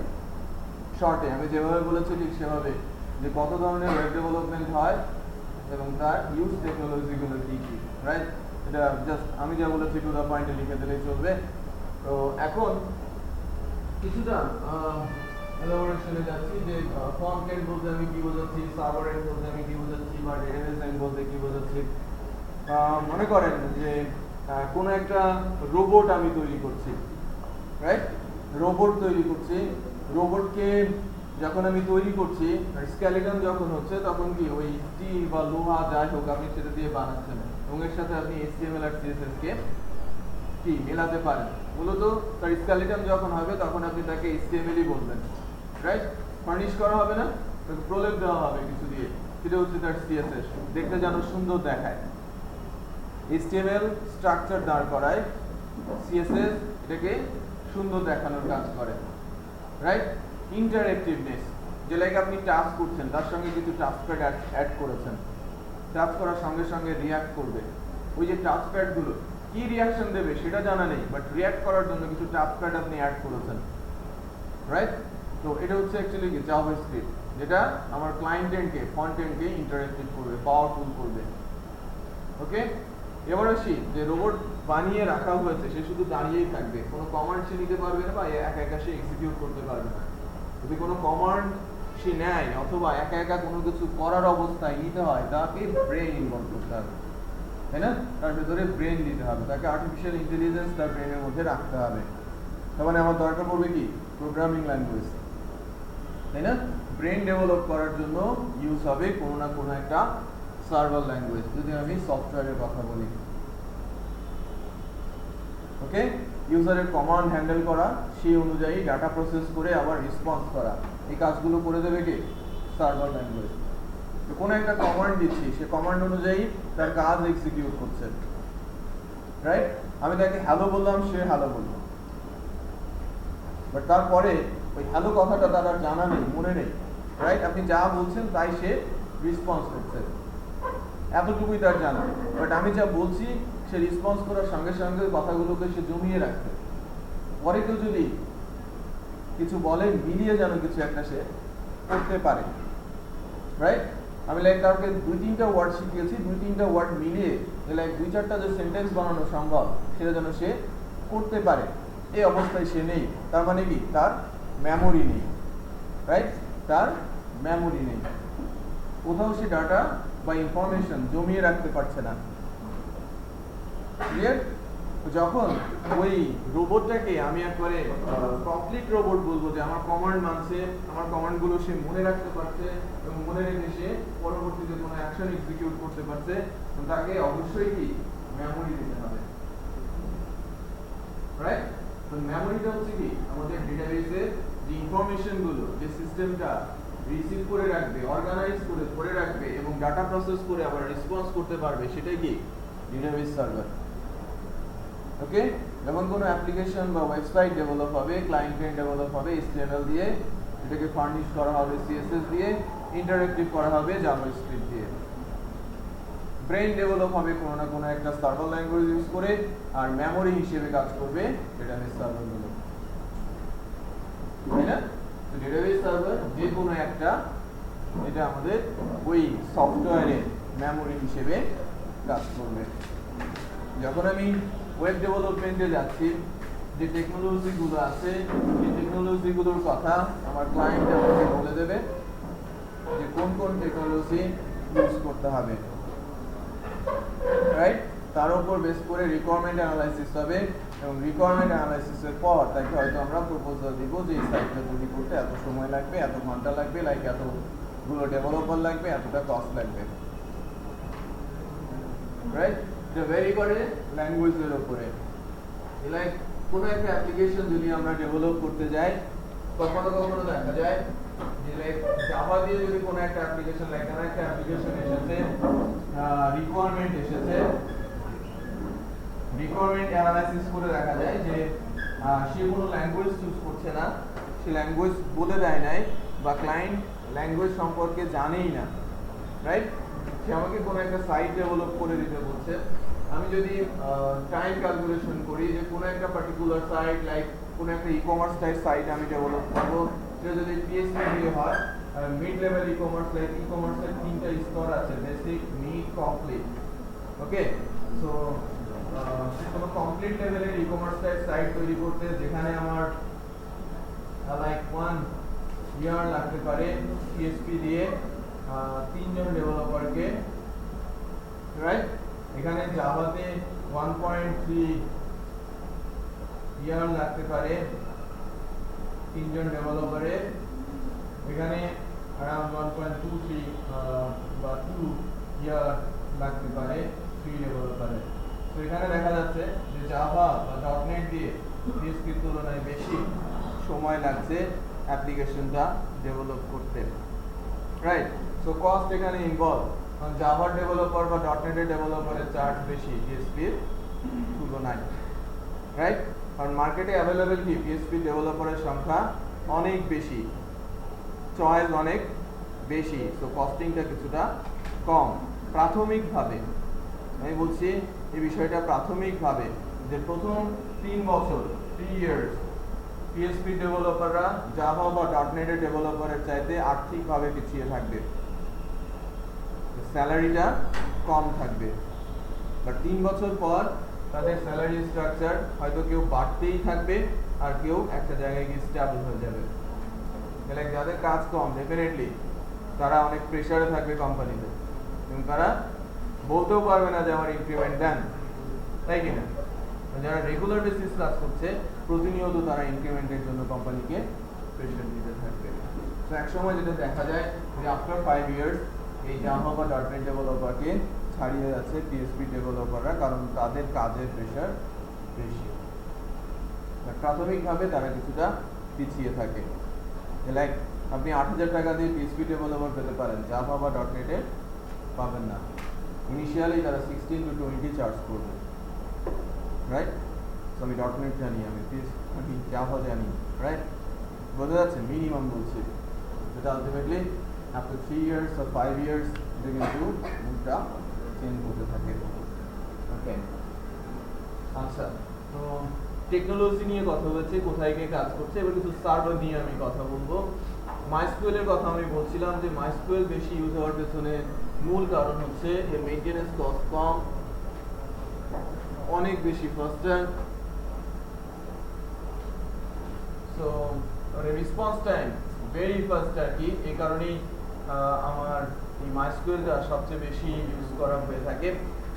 আর এটার সাথে সাথে আমি আরেকটা বিষয় একটু আলোচনাটা করে নেই, সেটা হচ্ছে এরকম যে কোনো একটা সফটওয়্যার যখন ডেভেলপ হয়, সফটওয়্যারের পারফরম্যান্স বলে বিষয় আছে। ওকে, আমার সফটওয়্যারটা কিভাবে পারফর্ম করছে, ওয়েব বেস সফটওয়্যারের ক্ষেত্রে কিছু স্ট্যান্ডার্ড টাইম ফ্রেম আছে যে হোম পেজ লোডিং এর জন্য ম্যাক্সিমাম কতটা সময় দেওয়া যেতে পারে। এখন হোম পেজ লোড হচ্ছে আমরা অ্যারাউন্ড 5 সেকেন্ড সময় ম্যাক্সিমাম দিতে পারি, ঠিক আছে? 5 সেকেন্ড ম্যাক্সিমাম টাইম। এটা যখন হোম পেজ লোড হচ্ছে এবং প্রথমবার যখন কোনো পেজ আপনি লোড করছেন আপনার ব্রাউজারে,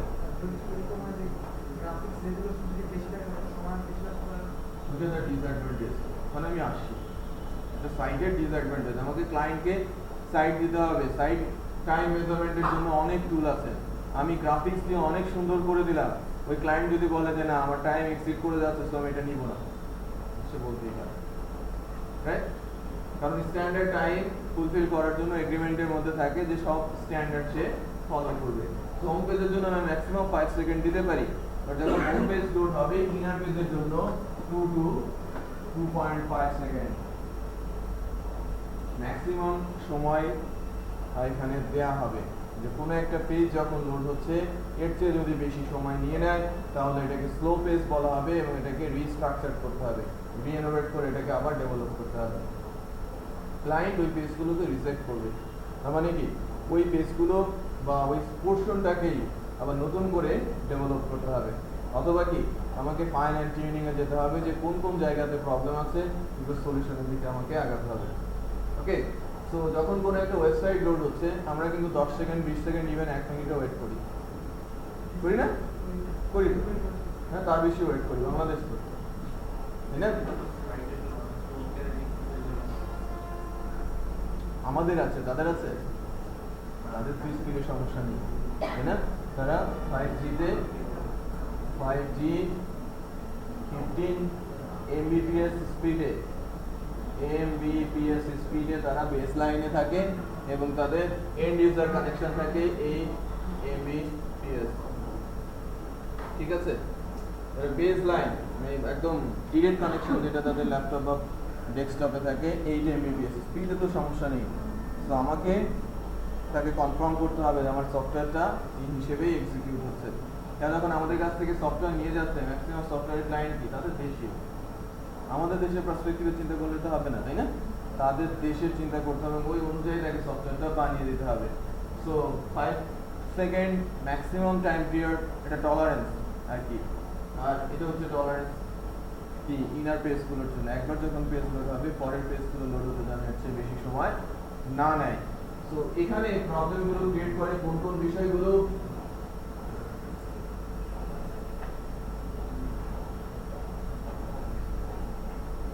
redundant data,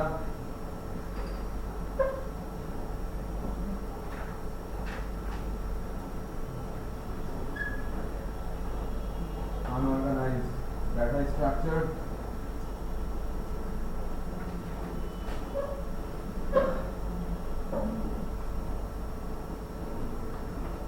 complex SQL।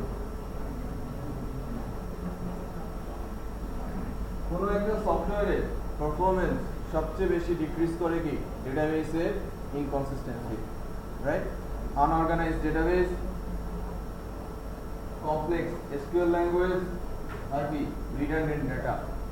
এখানে অনেক রিডান্ডেন্ট ডেটা বলতে বলতে অনেক ডুপ্লিকেট ডেটা যেখানে আছে, আননেসেসারিলি ডেটা দিয়ে দিয়ে ডেটাবেসটাকে আপনি বাড়ি করে ফেলেছেন, রাইট? আনঅর্গানাইজ করাতে ডাটা তুলতে আপনাকে কমপ্লেক্স কোয়েরি লিখতে হচ্ছে। তো কমপ্লেক্স কোয়েরি ডেফিনেটলি টাইম বেশি নেবে। তো সফটওয়্যারের স্পিড যে জায়গাটাতে সবচেয়ে বেশি চলে যায় বা সময় যেখানে সবচেয়ে বেশি চলে যায় সেটা হচ্ছে কি ডেটাবেসের ইম্যাচুরিটি, ডেটাবেস লেয়ারের ইম্যাচুরিটি, রাইট? এরপরে আছে কি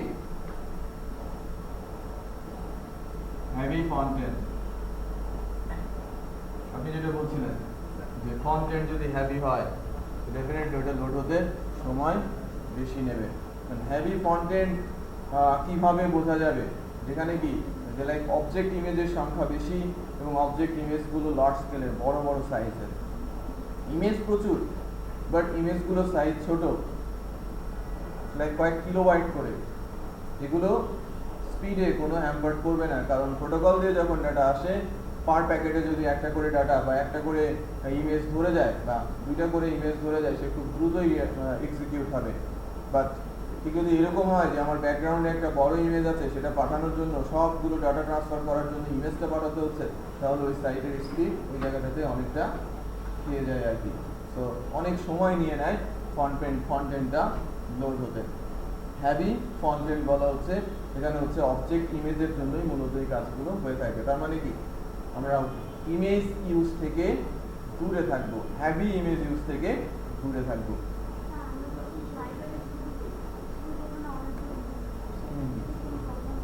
হ্যাঁ, ওইগুলো তো অ্যাকচুয়ালি জাভাস্ক্রিপ্টের থ্রুতে আসে। জাভাস্ক্রিপ্ট লোড হলে ওটা পরবর্তীতে পরে লোড হয়, সো ওটা স্পিডে প্রবলেম করে না।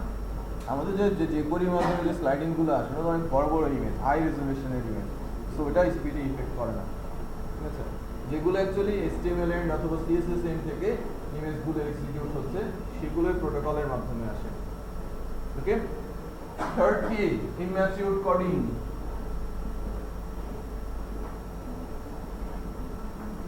ইম্যাচিউর কোডিং কোনগুলো? লাইক যে স্টেপটা হয়তো ডিজাইন প্যাটার্নটা আমি যখন সফটওয়্যার ডেভেলপ করবো, সফটওয়্যারের কোথায় কি দিতে হবে বা কোন স্টেপের পর কোন স্টেপ ফলো করলে আমার একটা পেজ এক্সিকিউট হবে, সেটা যদি আনঅর্গানাইজড হয়, ইম্যাচিউর হয়, লাইক আমি ডিজাইন প্যাটার্নটা ঠিকমতো দাঁড় করাতে পারি নাই।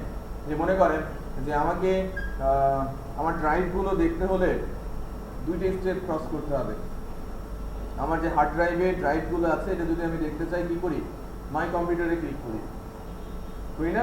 আমার হার্ড ড্রাইভের ওটা আমার কোন ড্রাইভগুলো আছে সেটা দেখা যায়।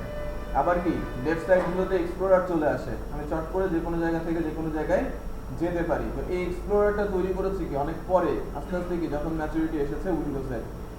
তো স্টেপ কমানো, কোনো একটা কাজের স্টেপ কমিয়ে দেওয়া, এটা কিন্তু সফটওয়্যার ডিজাইন বলতে ইন্টারফেস ডিজাইন না বা কন্টেন্টেরকে ডিজাইন ইস্যু না, যে লাইক আপনি ফটোশপ ইলাস্ট্রেটর দিয়ে ডিজাইন করছেন। এই ডিজাইনটা হচ্ছে সফটওয়্যার স্ট্রাকচারাল ডিজাইন, যে কোন স্টেপ ফলো করে কোথায় যাবেন, কোন স্টেপের পর কোন স্টেপে আমাকে যেতে হবে।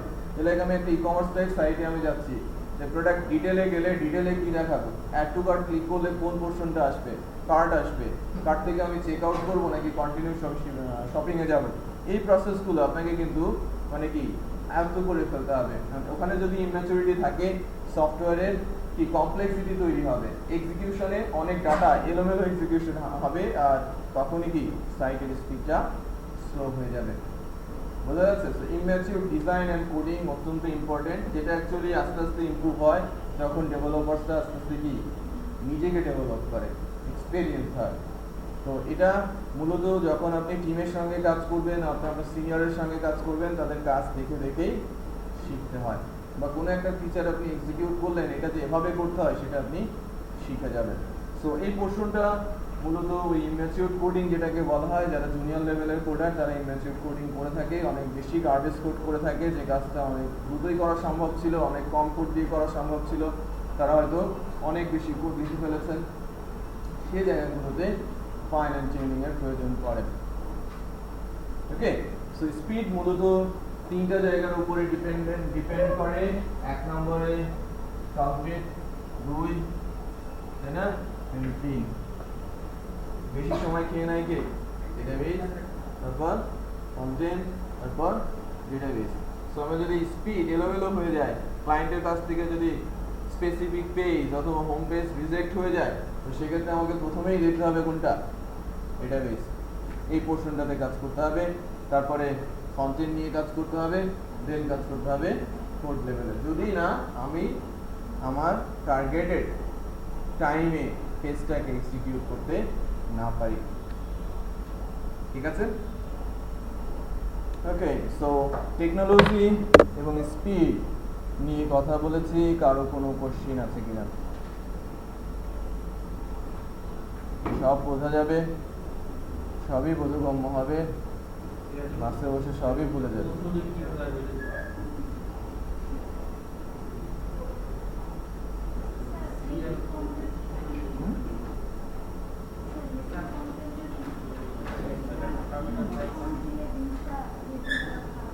ফন্ট বলছি না, ফন্টের সাইজ বলছি না। হ্যাভি ফন্ট বলতে বোঝাচ্ছি যে লাইক অনেক বেশি ইমেজ আপনি ইউজ করেছেন, বড় বড় সাইজের ইমেজ আপনি ইউজ করেছেন, এটাকে হ্যাভি ফন্ট বলা হচ্ছে।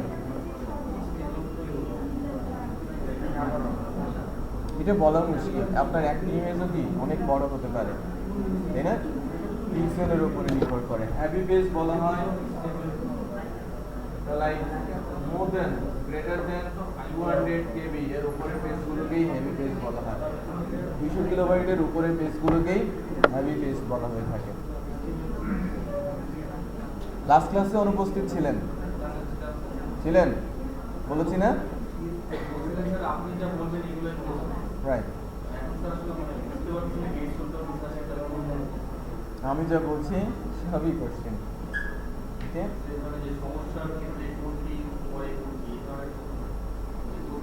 হতে পারে।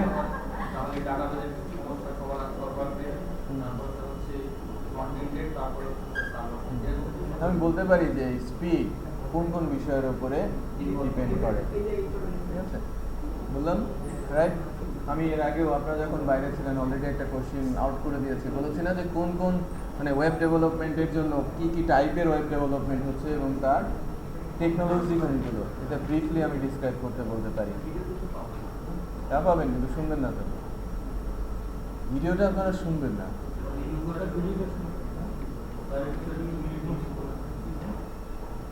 কি তো বললাম,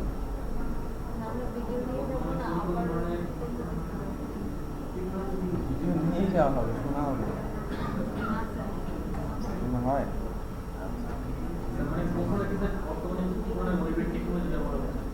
না না, কি কি ডেভেলপ হচ্ছে এবং তার টেকনোলজিগুলো কোনগুলো। যে লাইক আমি ওয়েব অ্যাপ্লিকেশন বানাচ্ছি, তার টেকনোলজি কি? ওয়েব অ্যাপ্লিকেশন বানাতে কি কি টেকনোলজি লাগবে?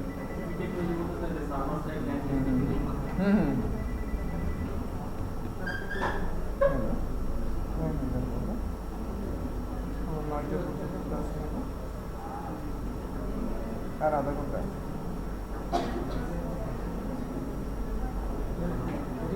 এখনো হবে না।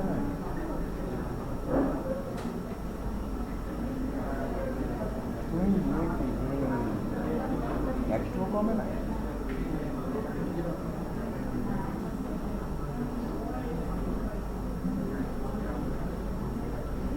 না ঠিক আছে, তুমি উঠো না, তুমি এসে আমাকে ওটা না ও না করতে হবে। ও বলো যে ইয়ে দিয়ে বানিয়ে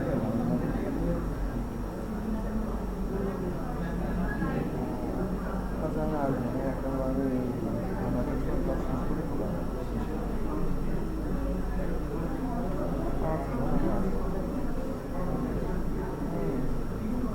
কিছু আনতে হবে। আচ্ছা ঠিক আছে, আচ্ছা আচ্ছা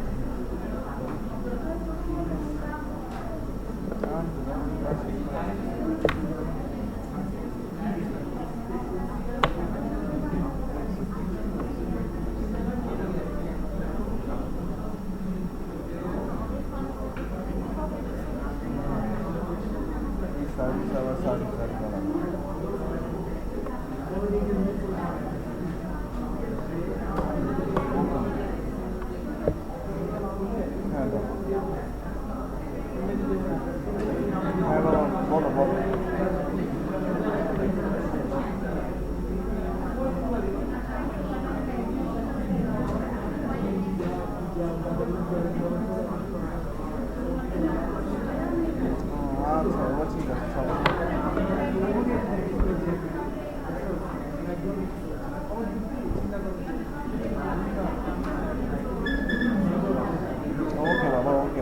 বাই, আমি আসবো।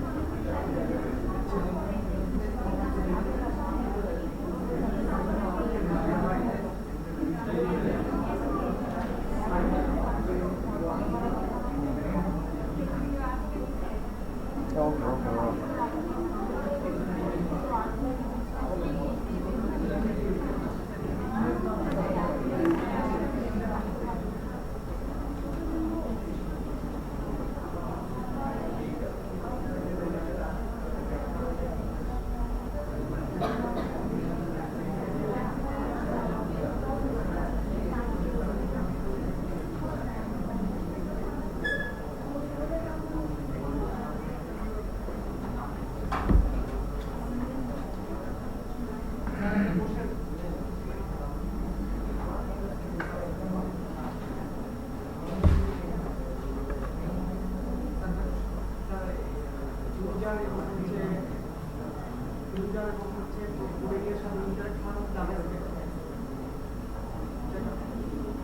না অ্যাকচুয়ালি জাভাস্ক্রিপ্ট যেটা করে আর কি, ইউজারের এক্সপিরিয়েন্সটাকে বাড়িয়ে দেয়, সফটওয়্যারের সঙ্গে ইন্টারাকশনটাকে কি বাড়িয়ে দেয়। লাইক এরকম আপনি কোনো একটা নিউজ স্ক্রল হয়ে যাচ্ছে, এটা পড়তে যাচ্ছে, উনি যখন কার্সার নেবেন, নিউজটা যদি চলতেই থাকে, আমাকে চলতে হবে না, ধরে ধরে গিয়ে ধরে ক্লিক করতে হবে, তাই কি না? আর যদি কার্সার নেওয়ার পরে এটা থেমে যায়, তাহলে আমার জন্য কি ক্লিক করা সহজ হয়ে যাবে? হ্যাঁ, ওইটা জাভাস্ক্রিপ্ট। আর যদি এটা আমি HTML দিয়ে করতাম, লেখাটা থামাতে পারতাম, চলতেই না। তো ক্লায়েন্ট এন্ডের কোনো কমান্ড রিসিভ করা এবং সে অনুযায়ী কোনো একটা রেসপন্স এক্সিকিউট করার জন্য জাভাস্ক্রিপ্ট, একে বলা হয় ইন্টারেক্টিভনেস। আপনি ফর্ম ফিল আপ করছেন, ভুল ডাটা দিয়েছেন, আপনাকে অ্যালার্ট করছেন।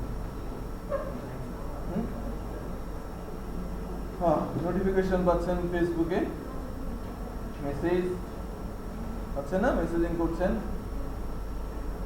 স্ট্রিমিং গুলো আসছে রাইট সাইডে সাজেশন আকারে, ফিড RSS ফিড আকারে। হ্যাঁ, কিছুক্ষণ পর পর অ্যানিমেশন হয়ে ছবিগুলো চেঞ্জ হয়ে যাচ্ছে। আপনি লাইক করছেন, সঙ্গে সঙ্গে লাইক হয়ে যাচ্ছে, রাইট? কমেন্টস করছেন ফেসবুকে, সবই কি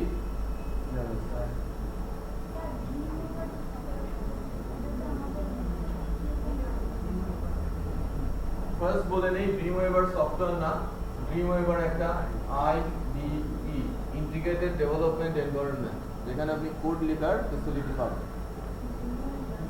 ঠিক আছে, আপনি যখন কোড লিখবেন, কোড লিখতে গিয়ে কিছু হেল্প আপনাকে সে করবে।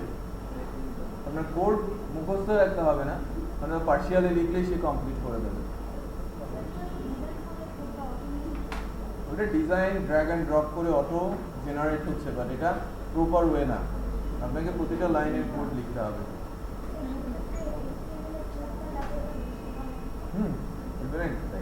তো আমি ড্রিমওয়েভার এখানে ইউজ করবো না, আমি ইউজ করবো নেটবিনস।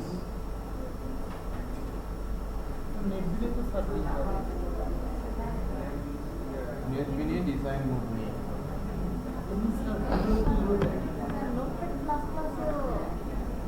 করবো না, নোটপ্যাড প্লাস প্লাস অ্যালাউ করা যায়, আমরা নেটবিনস ইউজ করব। আর কোনো কোশ্চেন আছে? আমি সিরিয়াল দিয়েছি 1 2 3 4 5, কিভাবে আলোচনা হবে।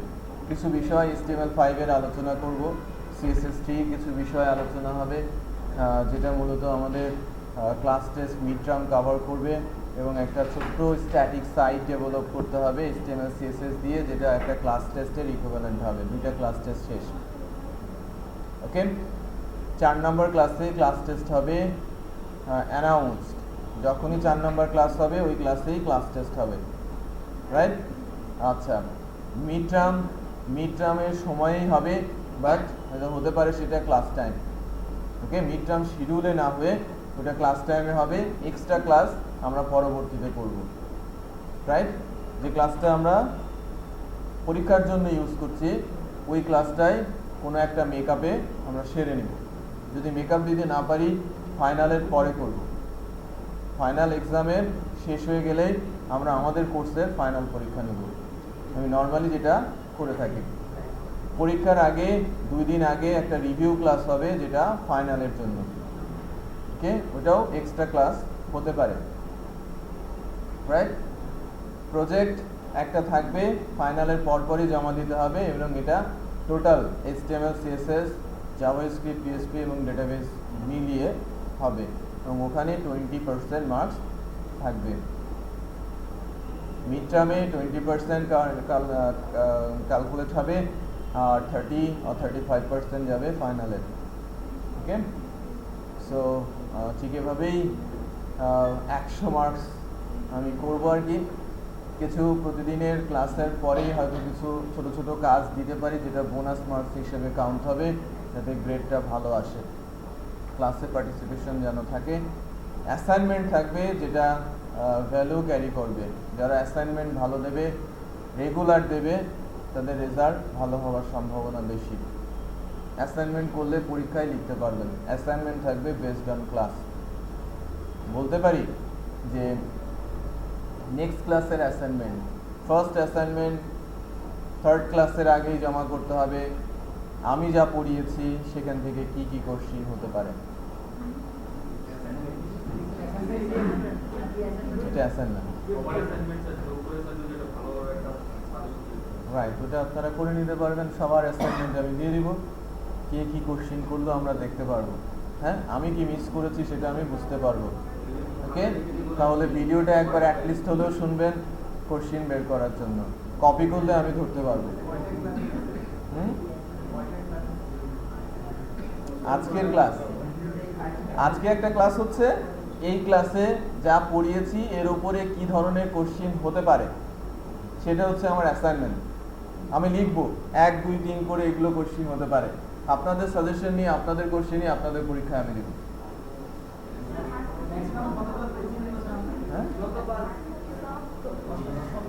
আপনি সফটই বানান, যদি হার্ড করে জমা দিতে পারেন অথবা ইমেল করবেন।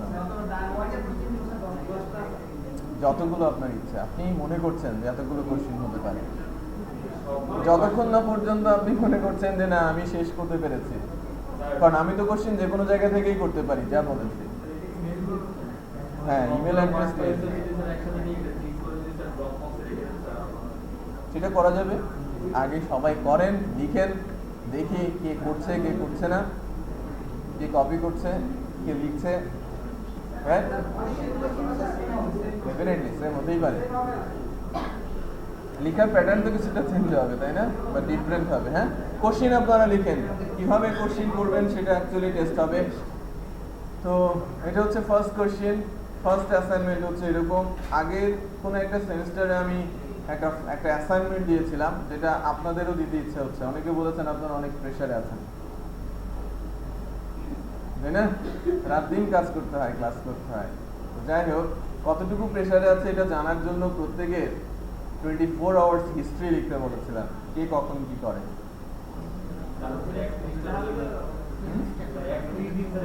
যে কোনো একদিন, যে লাইক আমি আজকে বলছি, আজকে এখন থেকে শুরু হয়ে কালকে এই সময় পর্যন্ত আপনি কি করছেন সেটা লিখে পাঠাবেন।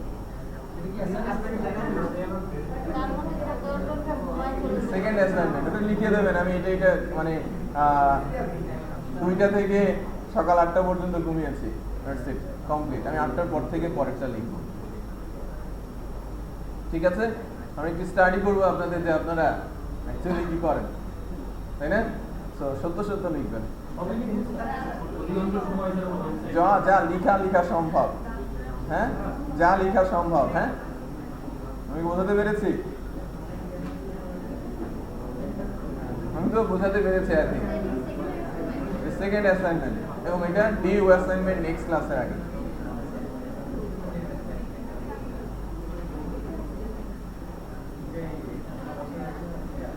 সত্য লিখবো। হ্যাঁ, বিশ্বকাপ দেখবো সেটাও লিখবো।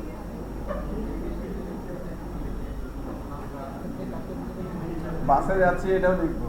হ্যাঁ,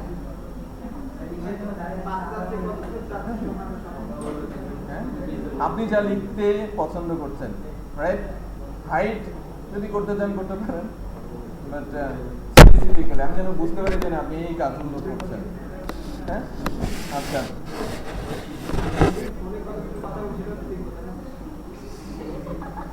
তার চেয়ে ওইটা লেখার সাথে বলেন যে আমি এই নাম্বারে কথা বলি।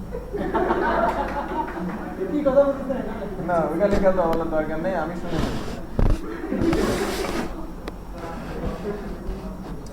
আচ্ছা, 26 জনের মধ্যে হাতে গোনা কয়েকজন আমাকে ইমেল করেছে। হাতে গোনা কয়েকজন ইমেল করেছে। সো আমি আজকে হয়তো ধরতে পারছি না কারা ইমেল করেছে, বাট নেক্সট ক্লাসে ধরবো বলছি।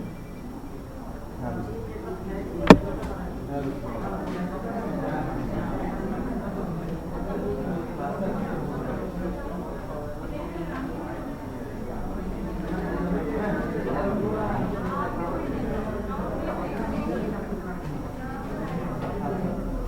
কি হয়েছে মোটামুটি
দিয়েছি দুইটা অ্যাসাইনমেন্ট। ফার্স্ট অ্যাসাইনমেন্ট হচ্ছে কি কোশ্চেন হতে পারে আজকের আলোচনায়, ওকে।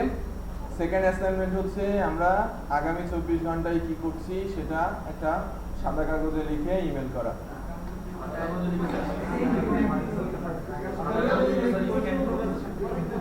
না আমি আগামী 24 ঘন্টা বলছি। হ্যাঁ না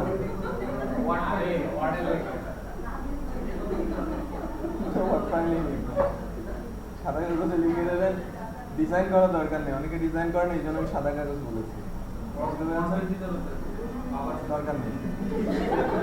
এটাই আমি নিষেধ করেছি, এই জন্যই বলেছি সাদা কাগজ, স্ট্রেট সাদা কাগজ। হ্যাঁ সাদা কাগজে আমি লিখে দিব যে আমি এখন থেকে এখন লাইক আমি ক্লাস শেষ করে বাসায় যাচ্ছি।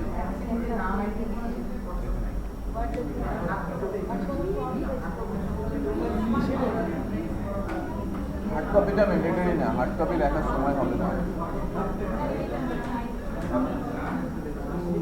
ঠিক আছে, অ্যাসাইনমেন্ট দুটো বোঝা গেছে। অ্যাসাইনমেন্ট কবে দিতে হবে? ভিডিও ভিডিও দেখে কোশ্চেন। আচ্ছা আমি দুইটা ডেট দিতে চেয়েছিলাম, আমার একটা ছোট্ট আলোচনা আছে। অর্ডার অর্ডার আদুরি কোথায়? অর্ডার না, আমি দুইটা সময় দিতে চেয়েছিলাম আপনাদের। কয়েকজনের প্রবলেম আছে যারা অনেক দূর থেকে আসেন রাতের বেলা যাওয়ার জন্য, বাট এটা এখন দিচ্ছি না কারণ দুইটা গ্রুপ হওয়ার চান্স আছে। ওকে, গ্রুপ দুইটা হওয়ার চান্স আছে। দুইটা গ্রুপ হলে যাদের প্রবলেম তাদেরকে প্রায়োরিটি দিয়ে আমি যে টাইমে যে ক্লাসটা হবে তাদের ওখানে নিয়ে যাব, আর ইভিনিংয়ে বাকিদের রেখে দিব। ওকে, সো ইচ্ছে মতো গ্রুপ চেঞ্জ করা যাবে না। এক, সো ওই সময়টা কখন হবে আমাকে যদি ইউনিভার্সিটি বলে যে দুটো গ্রুপ হচ্ছে, তো তখন আমি তাদের সঙ্গে কথা বলে কনভেনিয়েন্ট টাইমে দেওয়ার চেষ্টা করব। এটা মর্নিং হতে পারে বা আফটারনুন সেশন হতে পারে, এটা এক। আর দুই, যদি আমরা দুইটা গ্রুপ করতে না পারি, ফোর্স করে 15 to 10 10 to 15 ড্রপ করে দেব। ওকে, তার মানে 10 জন থেকে 15 জনকে ড্রপ করানো হবে যদি দুইটা গ্রুপ করা না যায়। 45 জন নিয়ে একটা ক্লাস চালানো যাবে না, 45 বা 40। এটা স্যার ভালো বুঝবে, স্যার বলেছেন। ওকে, সো হেড স্যারের সঙ্গে সবাই একটু কথা বলবেন। ফয়সাল ভাই এখানে ইনভলভ, সো ফয়সাল ভাই বিষয়টা নিয়ে দেখছেন আর কি, টেক কেয়ার করছেন, উনি আমাকে জানাবেন, তারপরে আমি আমার যে ওপিনিয়ন সেটা আমি দেবো। ওকে, সো এটা বিষয় যেটা আলোচনা ছিল আমি জানিয়ে গেলাম, দুটো অ্যাসাইনমেন্ট দিয়ে গেলাম। কোর্স যদি ড্রপও হয় সবাই সবার অ্যাসাইনমেন্ট আমাকে জমা দেবে, ঠিক আছে?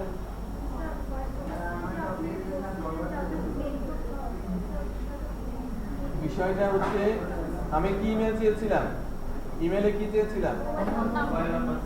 মোবাইল নাম্বার আর কি চেয়েছিলাম? শুধু নাম মোবাইল নাম্বার চেয়েছিলাম। একটা চেয়েছিলাম না একাধিক চেয়েছিলাম? দুইটাই নিজে? মোবাইল নাম্বার কি দুইটাই নিজে?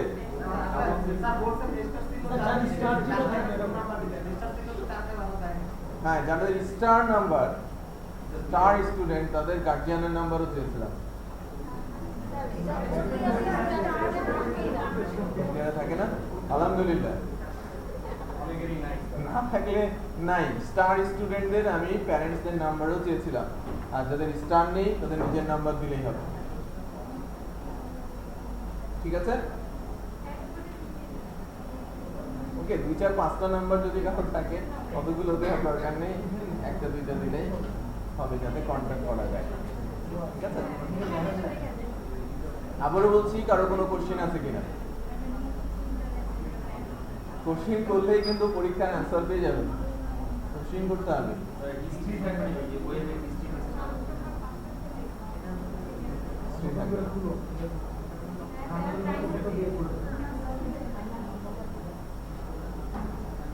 সবাই সবকিছু বুঝে গেছে আলহামদুলিল্লাহ,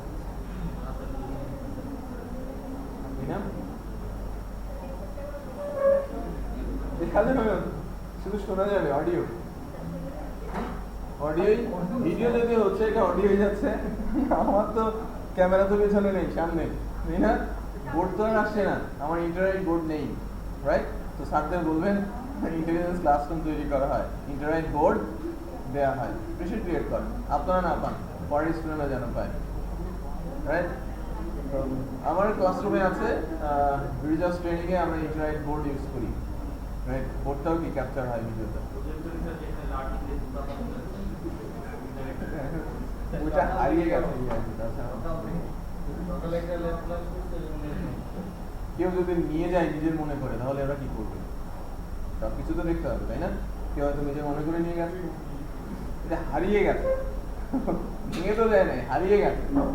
সো এটা তো প্রসেসে যেতে হলে তো সময় নেবে, তাই না? দেখবেন যেন প্রায় মাসখানেক চলে যাচ্ছে এই রিমোটটা আসলে, কারণ অনেক পেপারস চালাচালি করতে হবে, এটা নিয়ে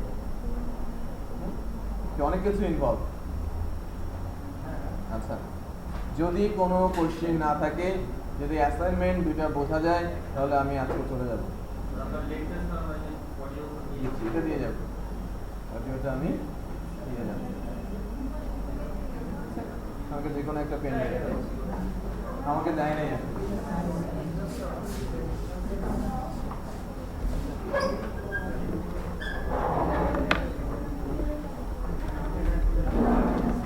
একটাতে দিব।